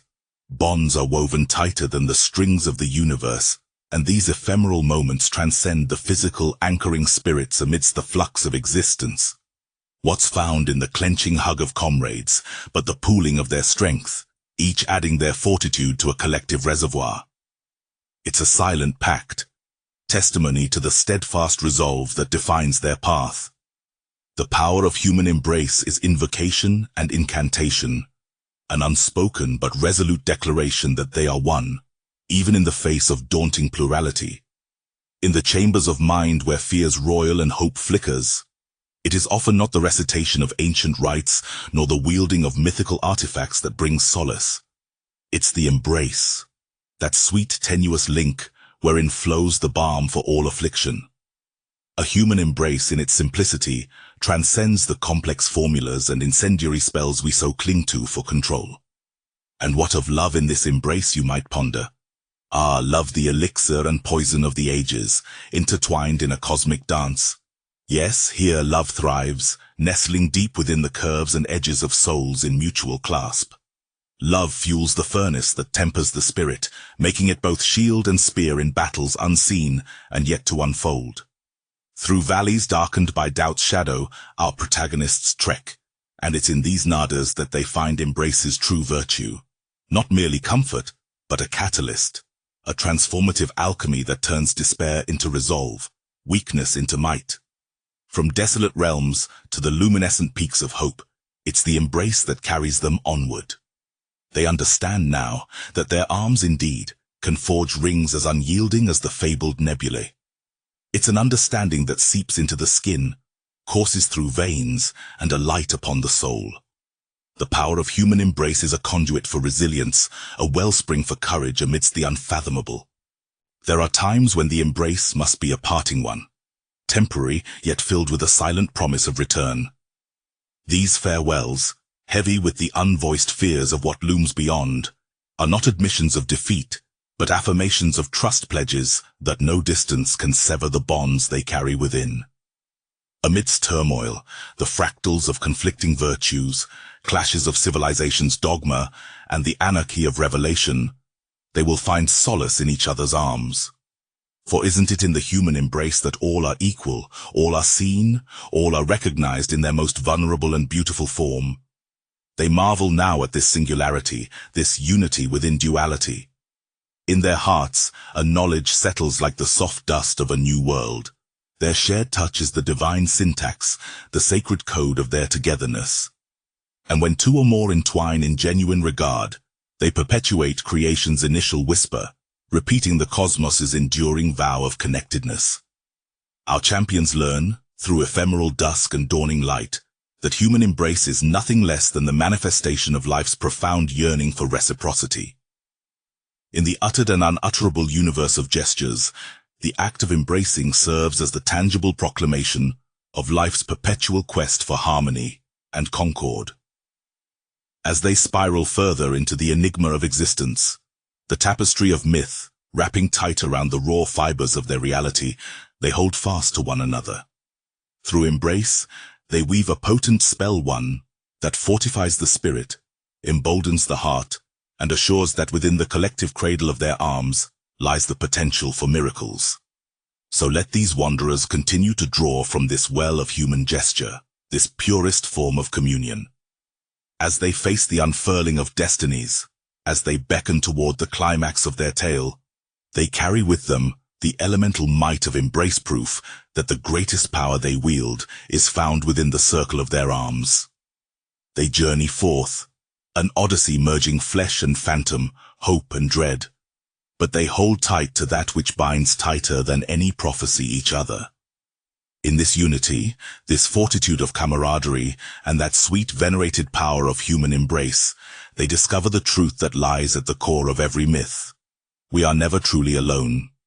Their saga continues, embraced by the hearts of the stars, and they know now that their strength lies not in the solitude of individual prowess, but in their ability to stand together, interlocked in an unbreakable circle of arms. Indeed, the simplest acts are oft the most revolutionary, and none more so than the embrace that boldly claims, "Here we are together, and from this union our true power emerges." Chapter 23. The Binding Stone. In the sunken hollows of Twilight's embrace, beneath the gaze of a watchful cosmos, our sojourners found themselves cradled by the sibilant sigh of the unseen. Their hands, alight with the tremor of discovery, brushed against the cool facade of the Binding Stone, its surface a tapestry of enigmatic runes, pulsing with a preternatural glow. Anchoring the frayed edges of fraternized souls, the stone whispered secrets, not in words, but in the cadence of hearts synced. Its emerald enigma, once veiled by the shrouds of time, was unwinding, revealing tendrils of truth that bound not only flesh, but the intangible threads of existence itself. The community stood suspended, a single breath shared amongst a choir of diversity, finding harmony in the unity of their unveiled purpose. They were the mosaic, the collective epiphany entwined with every star thread of this cosmic decree, chosen. And as if in epiphanic climax, understandings once hidden in the crevasses of complex worlds unfolded within them. The power of the Binding Stone, not only an artifact to clutch, but a reflection of the stardust pooled deep within their marrow, kindling the embers of an evolutionary love, profound and transformative. Revelation of the Emerald Enigma. In the half-light that shrouded the chamber, the stone pulsed with a rhythm akin to a living heartbeat. It was as if the dreams and fears of an entire cosmos were ensnared within its crystalline prison. Kai, whose journey had bound him to this destiny, stood before it, the last descendant of a line of caretakers whose knowledge of the Binding Stone had been fragmented by stars and time. The stone, emerald in hue, yet not solely of this earth, radiated a soft glow that sent shadows dancing across the weathered walls. It beckoned with silent whispers that resonated in the marrow of his bones. The air thickened as history, long sequestered within its angles and facets, began to stir, unveiling its ancient tale to those who had the sight to see beyond the material veil. Held within the stone, a promise of equilibrium, a mediator between chaos and order, had been meticulously safeguarded by a clandestine few. Kai reached out, his fingers hesitating in the scant inches of air laden with the weight of eons that separated them. With a touch, the stone's surface thrummed with a symphony of light, a chord in the song of existence that stilled all other sound. About him, the chamber walls embraced a bloom of emerald flames, casting the room into a surreal sanctuary. Though the temperature held steady, an inner warmth unfurled within him, Kai's very soul igniting with newfound knowledge. This was not mere rock. It was a conduit, a lexicon of forgotten speeches and worlds afar. Visions coursed through Kai's mind like rivulets, forging streams of comprehension from the raw data of the universe. It revealed the patterns of celestial bodies, the wisdom of extinct civilizations, and the sacred geometries underpinning all creation. Each vision was a trinody, beautiful and melancholic, and Kai ached with the fullness of understanding pressing into his consciousness. The emerald enigma, it was said, could fracture the foundations of reality, a key carved at the birth of the void, destined to unlock the existence's most coveted vestibules.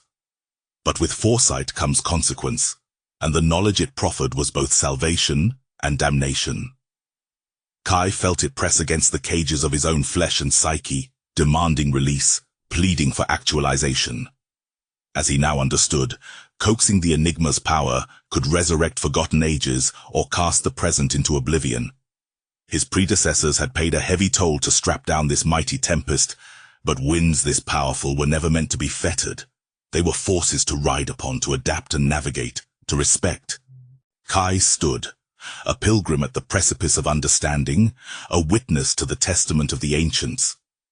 They had carved their wisdom into the stone, and from the emerald depths, the voices of 1,000 forebears conferred upon him their mantle. The sum of their fears, dreams, and valor surged into him, filling every crevice of his spirit, etching their history into his flesh. He was the binding stone's inheritor, chosen as the vessel for a legacy that spanned the cosmos. Not a passive guardian to shield the stone's power, but an active conduit to embrace its potential, to use its might for a purpose yet to unveil. The stone bid him to seek unity among divide, to sow seeds of cooperation in fields long fallow with mistrust. It whispered of an age where humanity and the mysteries of the universe would entwine, casting off the illusory veils that kept sentient beings apart in loneliness. It spoke directly to the core of him, where his fears lay in confederation with his hopes. The emerald enigma had been a legend, a myth within Kai's world, but legends often cloak the seeds of truth. Now it swelled within him, the stone's essence bleeding into his own, turning myth into marrow, fable into blood and bone. It offered an uncharted trajectory, a nebula of possibility amidst the stars of certainty, and Kai knew he would not turn from it. This was not solely a power. The stone bore a consciousness, a will inclined toward harmony. It held the legacy of a time when the universe was whole, untorn by the jagged edges of entropy and discord. The binding stone was a symbol, an anchorage, offering a path to a tomorrow where fragmented worlds could be rethreaded into the fabric of a grander design. Kai, with the weight of worlds in his gaze, gazed into the emerald abyss. He sensed the convergence of lives and stories not yet told, of the ascent yet to come. It was a revelation beyond words, a nexus of energy and matter, a song of the cosmos for those brave enough to heed it. As shadows grew long and still, the essence of the stone melded with the last light of day. Here was the emergence of a steward, one whose heart would be tested, whose courage would be the forge upon which a new age would be hammered out. Kai's breath, slow and measured, was that of a warrior chosen not by sword or shield, but by the binding of stone to soul. Thus, in the hallowed corners of the chamber, Kai swore to the eternal skies beyond that he would carry forth the tale of the emerald enigma, to foster a world not cloven by mistrust, but fused by the understanding of all he now embraced. The enigma's revelation was not just his to bear. It was a beacon to illuminate the path for humanity's voyage into the heart of the profound and endless dark. Chapter 24. The Sanctum of Synthesis. Hidden away in the sinews of our story, whispered through time, lies the Sanctum of Synthesis, an enigmatic convergence where youthful innocence collides with the cataclysm of knowledge, where love's uncanny gravity pulls at the threads of fate. Winding through the narrative like the double helix of Genesis itself, our protagonists find themselves within the hallowed clandestine halls that house unity's most guarded alchemy. With each step pulsating with the echoes of ancient tribal lore and extravagant fables of man's metamorphosis, they tread closely to the ethereal veil that dance upon the precipice of the unseen and the seen. It's here, amidst the verdant luminescence of synthesized truth, that myths enmesh with tangible planes, forging an uncharted path towards a cerebral renaissance. Thus, Embraced by the sanctum's sanctified air, they grasp the invisible threads that weave the human soul to the sprawling cosmos, within and without, as the strands of disparate journeys entwine to form a tapestry radiant with the hues of hope. Fusion of myths and realities. In the tapestry of cosmos, where myths orchestrate the undulations of reality, a confluence emerges in the sanctum of synthesis, a realm where the core of our beings intertwine with the arcane and the visible. Here in this hallowed expanse, the chimeric kin forge their paths, armed with ancient wisdom and the clarion call of destiny. The lore of tribal ancestors, once considered mere figments of ancestral imagination, bleeds into the now. Their ghostly footprints, indelible in the sands of time, guide the chosen ones across the bridge where Kuka Lake reflects not only the sky, but also the Yaboka, an ethereal mirage of alternate clarity. Scriptures of yore, those undeniable commands etched in antiquity, illuminated a pact altered not by man, but by the very hands of fate itself. Genesis 33 was never a mere static past, but a living, breathing entity that mutates and adapts as the Coppertone people and the bearers of the Blue Lotus step forth from the shadows of history into the ever-remixed present. The once whispered myths of transformation now resound with a reverberating veracity. The mighty lion's mane is a conduit for wisdom, while the serpent mother's embrace propels metamorphosis beyond flesh, blessing the adepts with vista beyond their earthbound cages. A paramount illumination dispels the shadows. It is the supreme light that peers into the murkiest depths, purifying the sovereign unity and magnifying the solitary beacon that guides the Almighty One now realized within us. This journey is no longer solitary, but one of collective transcendence, a message of cooperation in radiant array. Seah-Sukkoth, the once encrypted path, uncoils before us. The sovereigns step with a vigilance forged from the Kabbalah dimensional odyssey, harnessing mystical threads woven into robust cords that tether multi-dimensions, enabling a transcending traverse into the heart of vigor, the Priya Katama. An immutable axiom fortifies our existence. Chanted since time's inception, O Ainu echoes as a universal credo within the stone-mounted hall. It's not a chant, nor mere words, but the embodiment of life's imperishable philosophy. To ascend is to realize the divine within, to glimpse angelic ascension and the daunting yet alluring rise to ethereal realms. Within the threshold of realms, myths yield to a startling coalescence. Temporal lines blur as convergence spills forth, disentangling the chaotic weaves of time and space. Our sanctum houses a tempest of the cognitive, a labyrinth of conscious contemplation where the gallantry of the underdog, once an undercurrent, now surfaces with temerity. In the glare of this new dawn, the onset of awareness, a warrior enlightened steps forward, their eyes arresting the light, shining as beacons through the fog of life's unfathomable tempests. As myths and realities conjoin, the weave of fate reveals itself not as separate strands, but as an intricate braid, combining divinity and human essence into a singular form. Revelation unveils the once insidious veil, exposing deceit, unraveling myths intertwined with bare, unadulterated truth. Through the levers of compassion, we extend our hands, our essences merge, and we tap into the absolute power of human embrace. It binds not just spirits, but entire story arcs that have long diverged until now. The Binding Stone's revelation, an emerald enigma, connects the lines of fate. From the ground, where roots of ancient oaks burrow, to the stars, where nebulae are birthed, a sanctified nexus develops, a concurrence of tales and visceral existence, crafting new legends for eons to embrace in this sanctum of synthesis. Thus unfolds the kaleidoscope, where fact melds with folklore, sovereign identities resonate in the singularity, and amidst the tumult of cosmic convergences, the ascent of a unified community ascends. Myths, once veiled in the mists of the primordial past, illuminate our present, powering an edgy, exotic reality where community thrives in unity, wit, and scientific enlightenment. The sanctum of synthesis does not signal an end, but a genesis of continua, a vibrant nexus, where stories rooted in age-old mystics are reborn in the corridors of quantum phenomena and emotional conglomerates.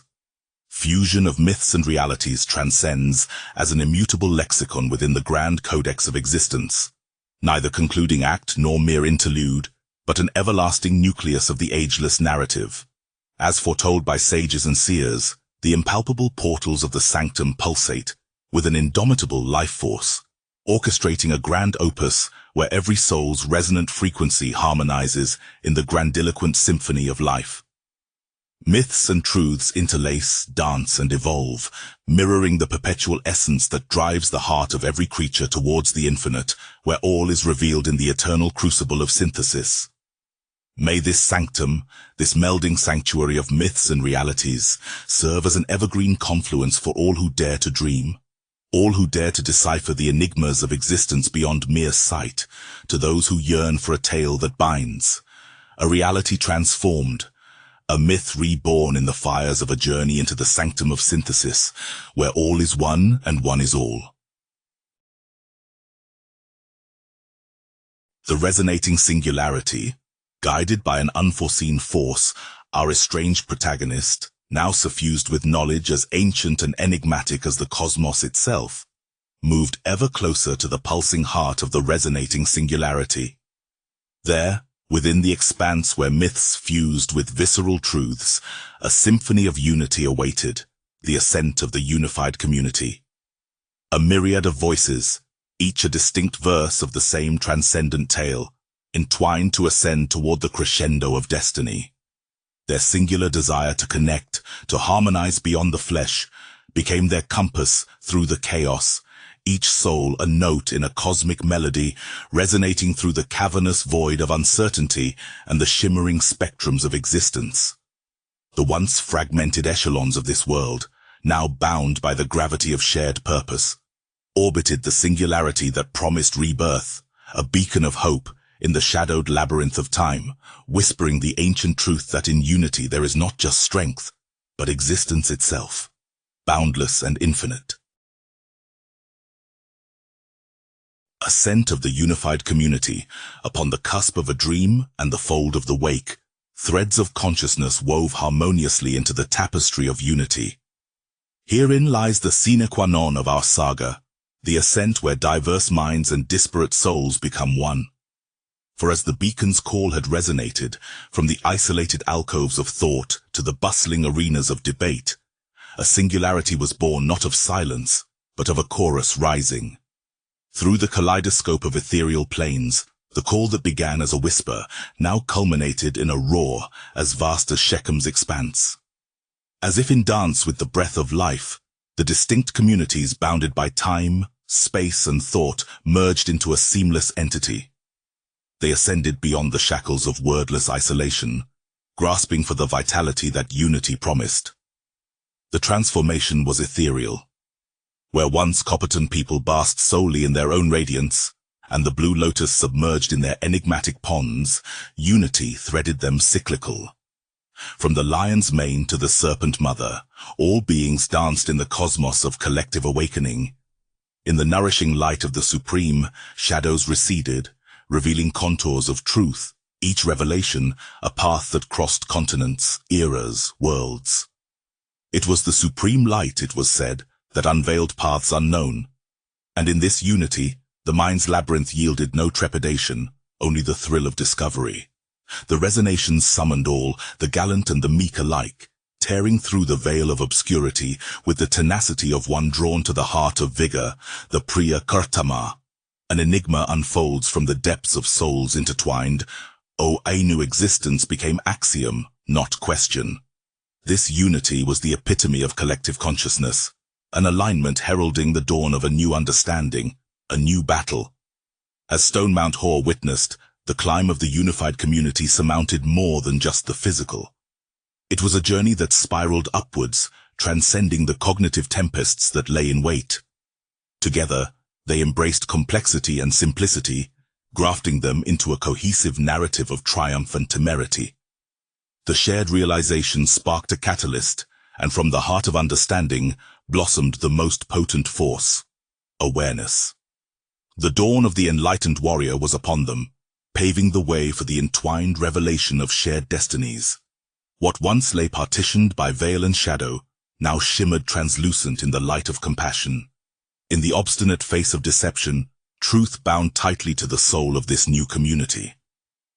The insidious veil lifted, revealing the weaving of a grand, interconnected fate that could not be untangled, symbolic of the levers of compassion that shifted the consciousness of multitudes. Moreover, within the binding stone, the secrets of old echoed the tales of revelation. The emerald enigma, once evasive, now lay bare, signifying the unity born from a myriad of mysticisms and stark realities. It was the sanctum of synthesis, where legend clasped hands with existential essence and past met the unfurling present. Whispers of eternity folded into the resonance of now, the compelling force that nudged the community to look beyond themselves, to see the divergent yet intertwined pathways of all creatures, both of terror and the stars. This was the canvas of unity, painted with the broad brushes of collective thought, heightened understanding, and a commitment to existence beyond the self.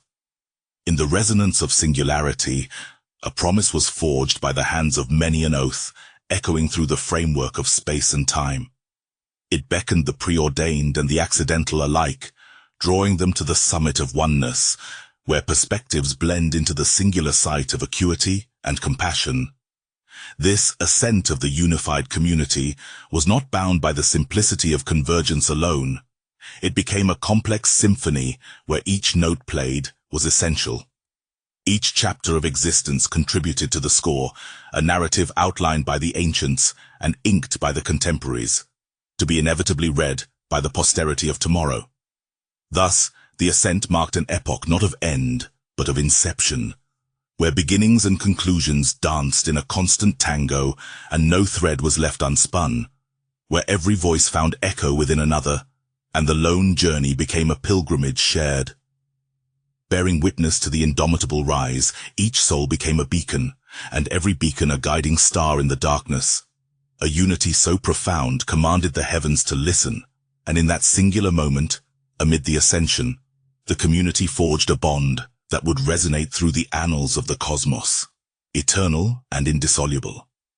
And so it was that the threads, once disparate, joined in a unified tapestry that blanketed the expanse of creation, its fabric woven with vigor, intelligence, and love, a unified community in the truest sense, ascending into the crescendo of infinite possibility. Echoes of eternity.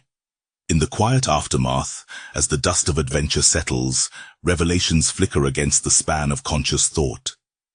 We've traversed a landscape so layered, torn at the edges of reality and stitched with threads of love and loss, untangling the knots of a cosmic narrative only to find our beginnings at the end of it all. The clashes, the tempest, the embrace of the hunt. It's all but a timeless whisper now, echoing through the void of what we call eternity. The flock of destiny no longer beckons, for the call has been answered with a fervor that splintered fate itself. Our hearts, forever enmeshed with the Copperton people, feel the ancient rhythms of Shechem, the heartbeat of a community once divided by cosmic mandates, now united in a singular draught of existence. Ponderous Keuka Lake, the aqueous eye of enlightenment, ripples with the reflective constellations of our newfound clarity. The waters that once bore Yaboka's name, a passage through which struggles and transformations seeped, now hold a serene countenance, cradling reflections of our unified spirits. A dialect of cosmic proportions spilled from pen to parchment, a script of the altered pact, now exists within each of us. Genesis 33 tells of reconciliation, the verses echoing through our veins, narratives grasped in the grasp of kindred souls as we walk the path of synthesis. It's the migration of the chimeric kin, interwoven with the dance of the blue lotus which hums beneath our feet, that carries us across the delicately spun chasm between myths and mankind, between serpents and sages, between lion's mane and the crisp nurturing breath of a serpent mother. Let the supreme light that once guided lost wanderers illuminate our shadows no more, for we have learned to cast our own glow. The shadows are sanctuaries of introspection, tales of temerity etched in the dim. We are the beacons. Solitude isn't isolation, but a well of potential, our signal substantial against the vastness of space. In our hands, O Mighty One now holds the unity of the sovereign, an amalgam of divinity and humanity. Therein lies the profundity of connection, the convergence of disparate lives irreversibly entwined in the crucible of existence. Together, we've straddled the divides, discovering bridges where once there lay chasms. Carved in the stone of Mount Hor's wisdom, our path revealed itself as Ser Sakoth, the gateway to realms unfathomed but anticipated in the hushed musings of the Kabbalah dimensional odyssey. We stand in its threshold, at once within and without, a part of all we've encountered and an apartness that defines us. Through the Priya Kartama, our heart of vigor has surged, pulsing with the lifeblood of passion and purpose. To have known I knew is to understand the essence of being, the axiom of existence resting on the fulcrum of choice and chance. We've danced with divinity, scaled angelic ascensions, and risen, not into the ethereal realms as wayfarers, but emerged as architects of our own ascension. The rise to ethereal realms not a destination, but a continuum that we, with audacious hearts, dare to define. The convergence of time and space is not a threshold, but an ocean we navigate with the compasses of our souls. In the mind's labyrinth, the tempest of the cognitive has whirled us through corridors of thought and chambers of uncertainty. Yet our resilience wove through each corridor, unyielding as the gallant underdog, discovering in ourselves a profound onset of awareness. The woven fates, the entwined revelation presented a narrative not of deterministic threads, but of the fibers we choose to entangle. As the insidious veil lifts, the deceit unveiled, we grasp the levers of compassion, comprehending the immeasurable strength that lies in the human embrace. Bound to the revelation of the emerald enigma, acknowledging the binding stone for its anchor in our odyssey, we've explored the spectrum of connection, relished in the fusion that transpires when stone and spirit, when myths and manifest realities, undergo the sanctum of synthesis. Now, the echoes of our unity resonate within the singularity, a place, a moment, a junction where thought diverges yet coalesces. The ascent of the unified community is our legacy, inked not on the pages of epochs past, but in the hearts and minds of generations to come. For in the end, it is this priceless resonance that we treasure, the echoes of eternity, a refrain that lingers in the awakening cosmos, an anthem to the enigma that is existence, echoing through the ever-expanding corridors of what it truly means to be alive. We are the echoes. We are eternity. We are one. Glossary of terms. As we journey through tales of the psyche intertwined with the cosmic dance of love and maturation, veins of terminology run deep, pulsing with the lifeblood of our narrative. In the labyrinth of language wrought from distant stars and earthly ties, this glossary elucidates the esoteric and the known, transforming the enigmatic into the familiar. Community flame, a beacon embodying unity, the community flame flickers at the core of our collective experience, illuminating bonds, warming lost souls, guiding through the entwined paths of destiny. Penial mind's eye, a third eye of wisdom where visions born of hope and ingenuity materialize. This is the lens through which clarity unveils the threads of hidden truths, prompting the mind to see beyond the veil. Tribal ancestors, spectral echoes of the lineage from whence we sprang, their whispered legacies drift through the marrow of time, inscribing purpose and tradition onto the fibers of our very being. Shechem, an ancient fulcrum of decisions, a cradle of early destiny. Shechem is where paths converge, offering a crossroads of the heart where one's truest intentions materialize amidst the dance of chance and choice.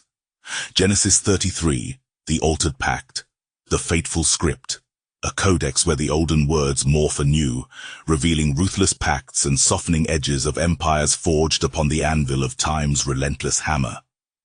Coppertone people, ethereal beings of earth-kissed hues, their resilience mirrors humanity's unfettered quest for sunlight amidst shadows, souls eternally cast in the bronze of earthly strife and heavenly fire. Blue lotus, an emblem infinitely serene amidst chaos, it blooms within the murky waters of the mind, lending whispers of peace to those who dare to navigate the enshrined riddles of existence. The supreme light, celestial lanterns of the cosmos, their omnipresence binds essence to ethereal, calling into being the existence of all that breathes and contemplates beneath the cloak of the infinite. Ser Sukkoth, a manifest threshold, a precipice upon which souls gather, donning the armor of wisdom to embark upon right, a leap of faith into the waiting expanse of transformation. Kabbalah Dimensional Odyssey, intertwining the mystical embellishments of ancient thought with the fluidity of journeys transcending. This odyssey seeks to interlace the soul's evolution with the fabric of celestial tapestries. Priya Kirtama, a mantra vibrating with power, chanted in the depths of heaving chests, telling of courage and purity of quest, igniting the indomitable spirit against the veil of uncertainty. O Ainu refers to the axiom, the core truth, where all existence resonates from, ever perpetual and enduring, the articulate resonance of life's eternal song. Stone Manthor, majestic peak of revelations, where destinies are carved from the whispers of ancient stones, a solemn stage for oracles, and the passing of wills into the fabric of ages.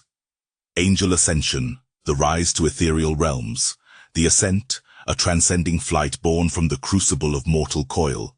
This sanctified passage heralds the elevation of essence from corporeal to the realms of the sublime. Convergence of time and space, where transient moments collapse into the singularity of now, bringing disparate dimensions into harmonious synchrony, the sanctuary of all converging paths. The power of human embrace, that profound tether of connection, the force binding one to another, transcending the illusion of separation, exalting the communion of spirit and the hallowed unity of hearts. The weave of fate, the intricate tapestry, each thread a choice, each hue a moment's consequence. Woven are the grand tales of existence, mapped and chronicled within prophecy's loom.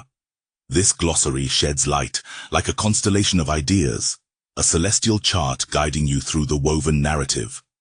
With every term, the unfathomable becomes graspable, the arcane, intimate, and the journey ahead unfolds luminous and less untamed. Appendix A. The science behind the story. In the woven tapestry of our narrative, where fantasy intertwines with the fringes of science, there lies a foundation formed of theories and concepts at once deeply intuitive and complexly abstract. It is in the shadows of these scientific interpretations that our story finds its breath, where the mystical becomes tangible, and the empirical takes on hues of imagination. The enigmatic dance of existence, explored throughout our tale, pulls from the well of knowledge that physics, psychology, and evolutionary biology have filled. The mind's labyrinth, a central theme in the tempest of our narrative, is drawn from cognitive psychological studies, suggesting the striking power of the subconscious in shaping perception and behavior, a tribute to the complexity of our internal universes. In the resonating singularity of our community's ascent, we touch upon the theoretical frameworks reminiscent of quantum entanglement and unified field theory. These physics concepts suggest everything is connected at a foundational level, an idea mirrored in the interwoven destinies of our characters and their shared journey toward enlightenment. Behind the shimmering veil of the story lies the application of interdimensional concepts, a hallmark of modern theoretical physics. The notion that our universe may be one of many, each with its own unique variables, directly echoes in our chapters, rendering the community's unification not just a metaphysical quest, but a scientifically grounded possibility. Even the biological underpinnings of transformation within our characters, the chimeric kin and the transcending lions, main speak to evolutionary biology's discourse on adaptation and metamorphosis. Our characters evolve and adapt, not just emotionally or spiritually, but according to the laws of nature, which stipulate that all life is in a constant state of flux. Elements such as Kuka Lake and Yaakova are more than scenic backdrops. They are powerful symbols of the role environment plays in the evolutionary story of life on Earth, reflecting the geological and ecological scientific principles of habitat and the life it supports. Throughout the heart-racing journey of discovery and conflict, underlying scientific principles serve both as a compass and a map, an invisible guide threading through the narrative's core, ensuring the story's roots remain firmly grounded in plausible reality, even as it transcends into the fantastic. As we reflect upon this tapestry where myth and reality blur, we see a narrative deeply informed by the marvels of the cosmos, the intricacies of the human mind, and the unfathomable potential for worlds beyond our reach. Science is our silent narrator, the unspoken truth weaver, enriching the narrative with a credibility that inspires wonder and captivates the keenest of minds. Advanced concepts and theories. As we step through the veil of this narrative, minds entwined in the fabric of an elaborate cosmic ballet, we encounter concepts not just novel, but truly transcendent. In the heart of an adolescent storm of emotions and alternate realms, wades the scientific musings that birth our voyage beyond the perceptible. Here, in the swirling mists of theories too rich in potential to languish in textbooks, we unfurl the sails towards interdimensional theories, the uncharted dark matter that cushions our existence, and the quantum entanglements that whisper the secrets of all connections, sentient or static. This section is a sanctuary for daring thought, for it's within these advanced frameworks and speculations that our characters find the force to surpass their known limits, leveraging the estranged siblings of science and myth to unify community under a banner woven with threads of truths, only whispered in the corridors of the cosmos. Interdimensional realities explored within the woven fabric of our narrative. There lies a peculiar concept, one that extends beyond the bounds of conventional wisdom and breaches the realm of the extraordinary. It is the entangled idea of dimensions beyond our own, a realm where the physics known to us bend and fold into something far more intricate. As our heroes have journeyed through a world laced with wonders and horrors, they stumbled upon this very notion, that their existence might merely be a thread in a cosmic tapestry, each fiber representing another dimension. Here in the bowels of learning, our protagonists find themselves not at an endpoint, but at the cusp of an infinite expanse. The concept of dimensions beyond the perceivable three has often tickled the fancy of mystics and sages. But for our fellowship, it's become a living odyssey. Their hands, once thought to wield the mundane, now touch the intangible, teasing out the threads of interdimensional space as they seek to unravel the mysteries that have enshrouded their lineage. Through the vicissitudes of their quest, a pattern emerges, a labyrinthine path leading not to escape, but immersion. Stepping into this unseen geometry, they uncover that each dimension holds its unique melody, a harmonic resonance that dictates the very nature of its existence. The symmetries, or shall we say, asymmetries that define one dimension are echoed differently in the next, like chapters in a book, each telling the same tale from an unfathomable angle.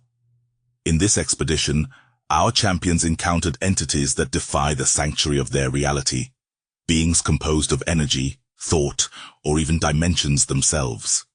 These meetings, as peculiar and harrowing as they might seem, are but surface ripples of the profound depth their essence touches.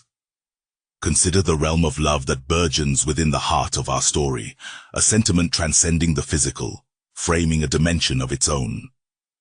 Here, through the passionate and tumultuous affair of the heart, our characters find themselves in dimensions woven from the throes of their emotions, identifying that each feeling is a universe within itself.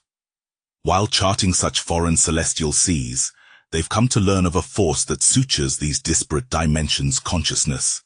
It dances through and between the dimensions, a universal thread seamlessly permeating each layer of existence, knitting together the fabric of everything that is, was, or could be. Yet such constructs are not without their perils. A dimension is but an illusion if tread upon without understanding. Our young heroes, courageous though impetuous, are afforded the glimpse of worlds where time flows backwards, Thought is substance, and reality is crafted with the whimsy of a dreamer. They've seen that each interdimensional plane challenges the notions of identity and self, casting light upon the darkest corners of their own psyche. Their own fears and hopes reflect back at them, warping as they pass through each new dimension's looking glass. In their perilous engagement with these realities, the journeyers have formed an alliance not just amongst themselves, but with the subtle forces that govern these realms. It is in their unity that they find the strength to face the enigma of interdimensionality, mustering a collective courage that is greater than the sum of their individual fears.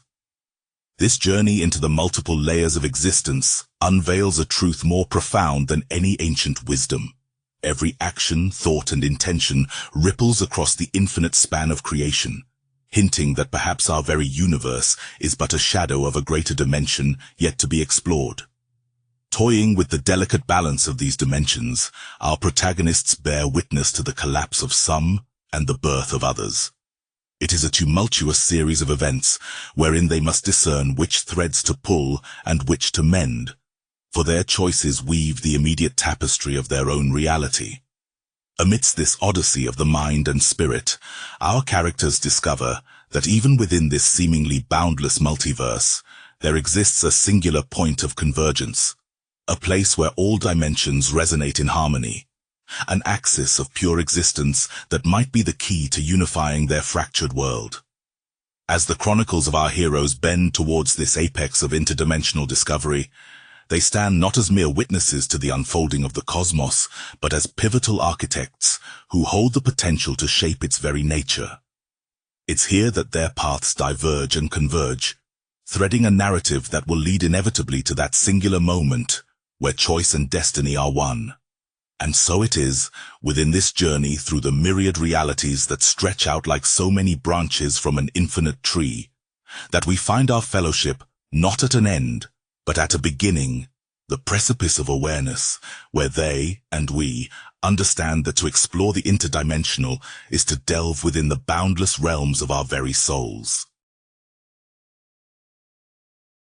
This has been Paradox of Love, Specters of Ancient Emerald Stone, written by Yaakova L.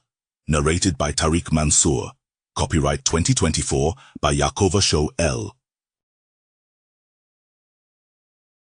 Chapter 1. The Assembly of Hope. Hark the herald, heed the voice echoing in the wilderness. Blessed be the supreme I am. In the name of the divine, let all that is be inspired by the light of inspiration. Be inspired by the love of the highest form. Be inspired by the inspiration of love and kindness for the unification and reconciliation of a peculiar people. A holy nation fashioned and formed from both heaven and earth. Be inspired by all life and the existence of all matters of spirit, both seen and unseen. Be ye moved by the inspiration that is always present, indomitable, and absolute. Be ye moved by the intelligence that in an instant spoke all things into reality with a single word. I pray you all shall be convinced by a love that surpasses all understanding. A truly sincere and honest expression of love, such as a mother and father have for their children. A love of loyalty and honor that one possesses for that which he respects and cherishes. This is that all-encompassing, almost obsessive love like I once held so dearly for the streets that claimed so many of us. That love for the block, the hood, the set, the crew that almost destroyed me. Yet it is that same love that drives me past indifference and hopelessness, transforming me into something greater than I ever imagined. That love that was accompanied by suffering, tragedy, trial, and tribulations. That purified, tried, strengthened, and raised me, and so many more like me, into an indestructible force of nature by divine intervention. I am referring to an honorable love, a committed love, a love of devotion and servitude for our children and grandchildren, a love that burns inside the chest of each man and woman, as when they think upon their families and the community that spawned and nurtured them, and so many more champions and warriors that have died so that we can live. I pray you are motivated by the siren call of the ancestors. I pray you are motivated by the greatness of the community from which you emerged. I hope that all the ugliness and beauty that make our community unique unlike any other in the world pricks your spirit and compels you to act. Our community is the most influential and most troubled segment of society, yet it represents and generates tens of trillions of dollars and is both a benefit and support to many other groups of people worldwide. However, without any debate, when you isolate and identify the communities where poverty is most prevalent, you inherently identify the beleaguered subculture consisting of a 13% populace, the so-called lost tribe of Shabazz, the Americans. This is a call to action and a call for community cooperation. This is a call to put aside personal pettiness and the obsession for individual attainment. This is a call to put aside our differences caused by generations of being divided by protocol and prestige. Let our diversity be our strength, and let our differences be our legacy that binds us together instead of tearing us apart. The age of lack is ending. A new communal order is taking effect and taking root. The ancestors demand that we return to some semblance of our heritage where mothers are adored, fathers are respected, and the village nurtures and supports all who dwell within it. The emancipation oak still lives despite being weary and battered by time. It still bears good fruit in the spirit of Booker T and Sojourner Truth. Breathe life with each breath taken away at the hands of peace officers. Stand accountable for your wrongdoings that are a detriment to the community at large. Breathe life with each breath taken away at the hands of your own brothers and cousins. Stand accountable for your own salvation, yet never stop fighting for the collective freedom of all. As I stand here today at the foot of the Lincoln Memorial, with the eyes of over 1 million of my brothers and sisters gazing at me, an air of anticipation weighs heavily on us all. It's a cloudy day, but the spirit of the crowd is shining brighter than ever. The sacrifices, the struggles, the undying love, they all culminate here, right now. I feel the presence of ancestors watching over us, guiding my words, and giving me the strength to unveil our plan. Today, I say, pausing to let the gravity of the moment seep in, we take the first steps to reclaim our destiny. Today, we establish the foundation of the National Treasury, a communal fund that will be the lifeblood of our progress. A ripple of excitement moves through the crowd. This treasury will be overseen by a committee of trusted community leaders, individuals who have proven their dedication, their loyalty, and their love for our collective well-being. Each member will be accountable to you, the people, for every decision made and every dollar spent. This isn't just pie in the sky. This is solid, transparent, and rooted in love and accountability. The energy in the crowd becomes palpable, an electric current of hope and determination. I don't just see spectators. I see future warriors, educators, healers, builders, all eager to breathe life into this vision. We have the power to turn our tragedies into triumphs. Let us mobilize our resources, our intellect, and our unyielding courage. We have the power to create a system that serves us, lifts us, and sustains us. Each one of you holds a piece of this grand mosaic of liberation. Together, we are unstoppable. The resonant applause drowns out every other noise. And for the first time that day, the sun breaks through the clouds, casting a beam of light over the sea of faces. Faces filled with dreams, determination, and unity.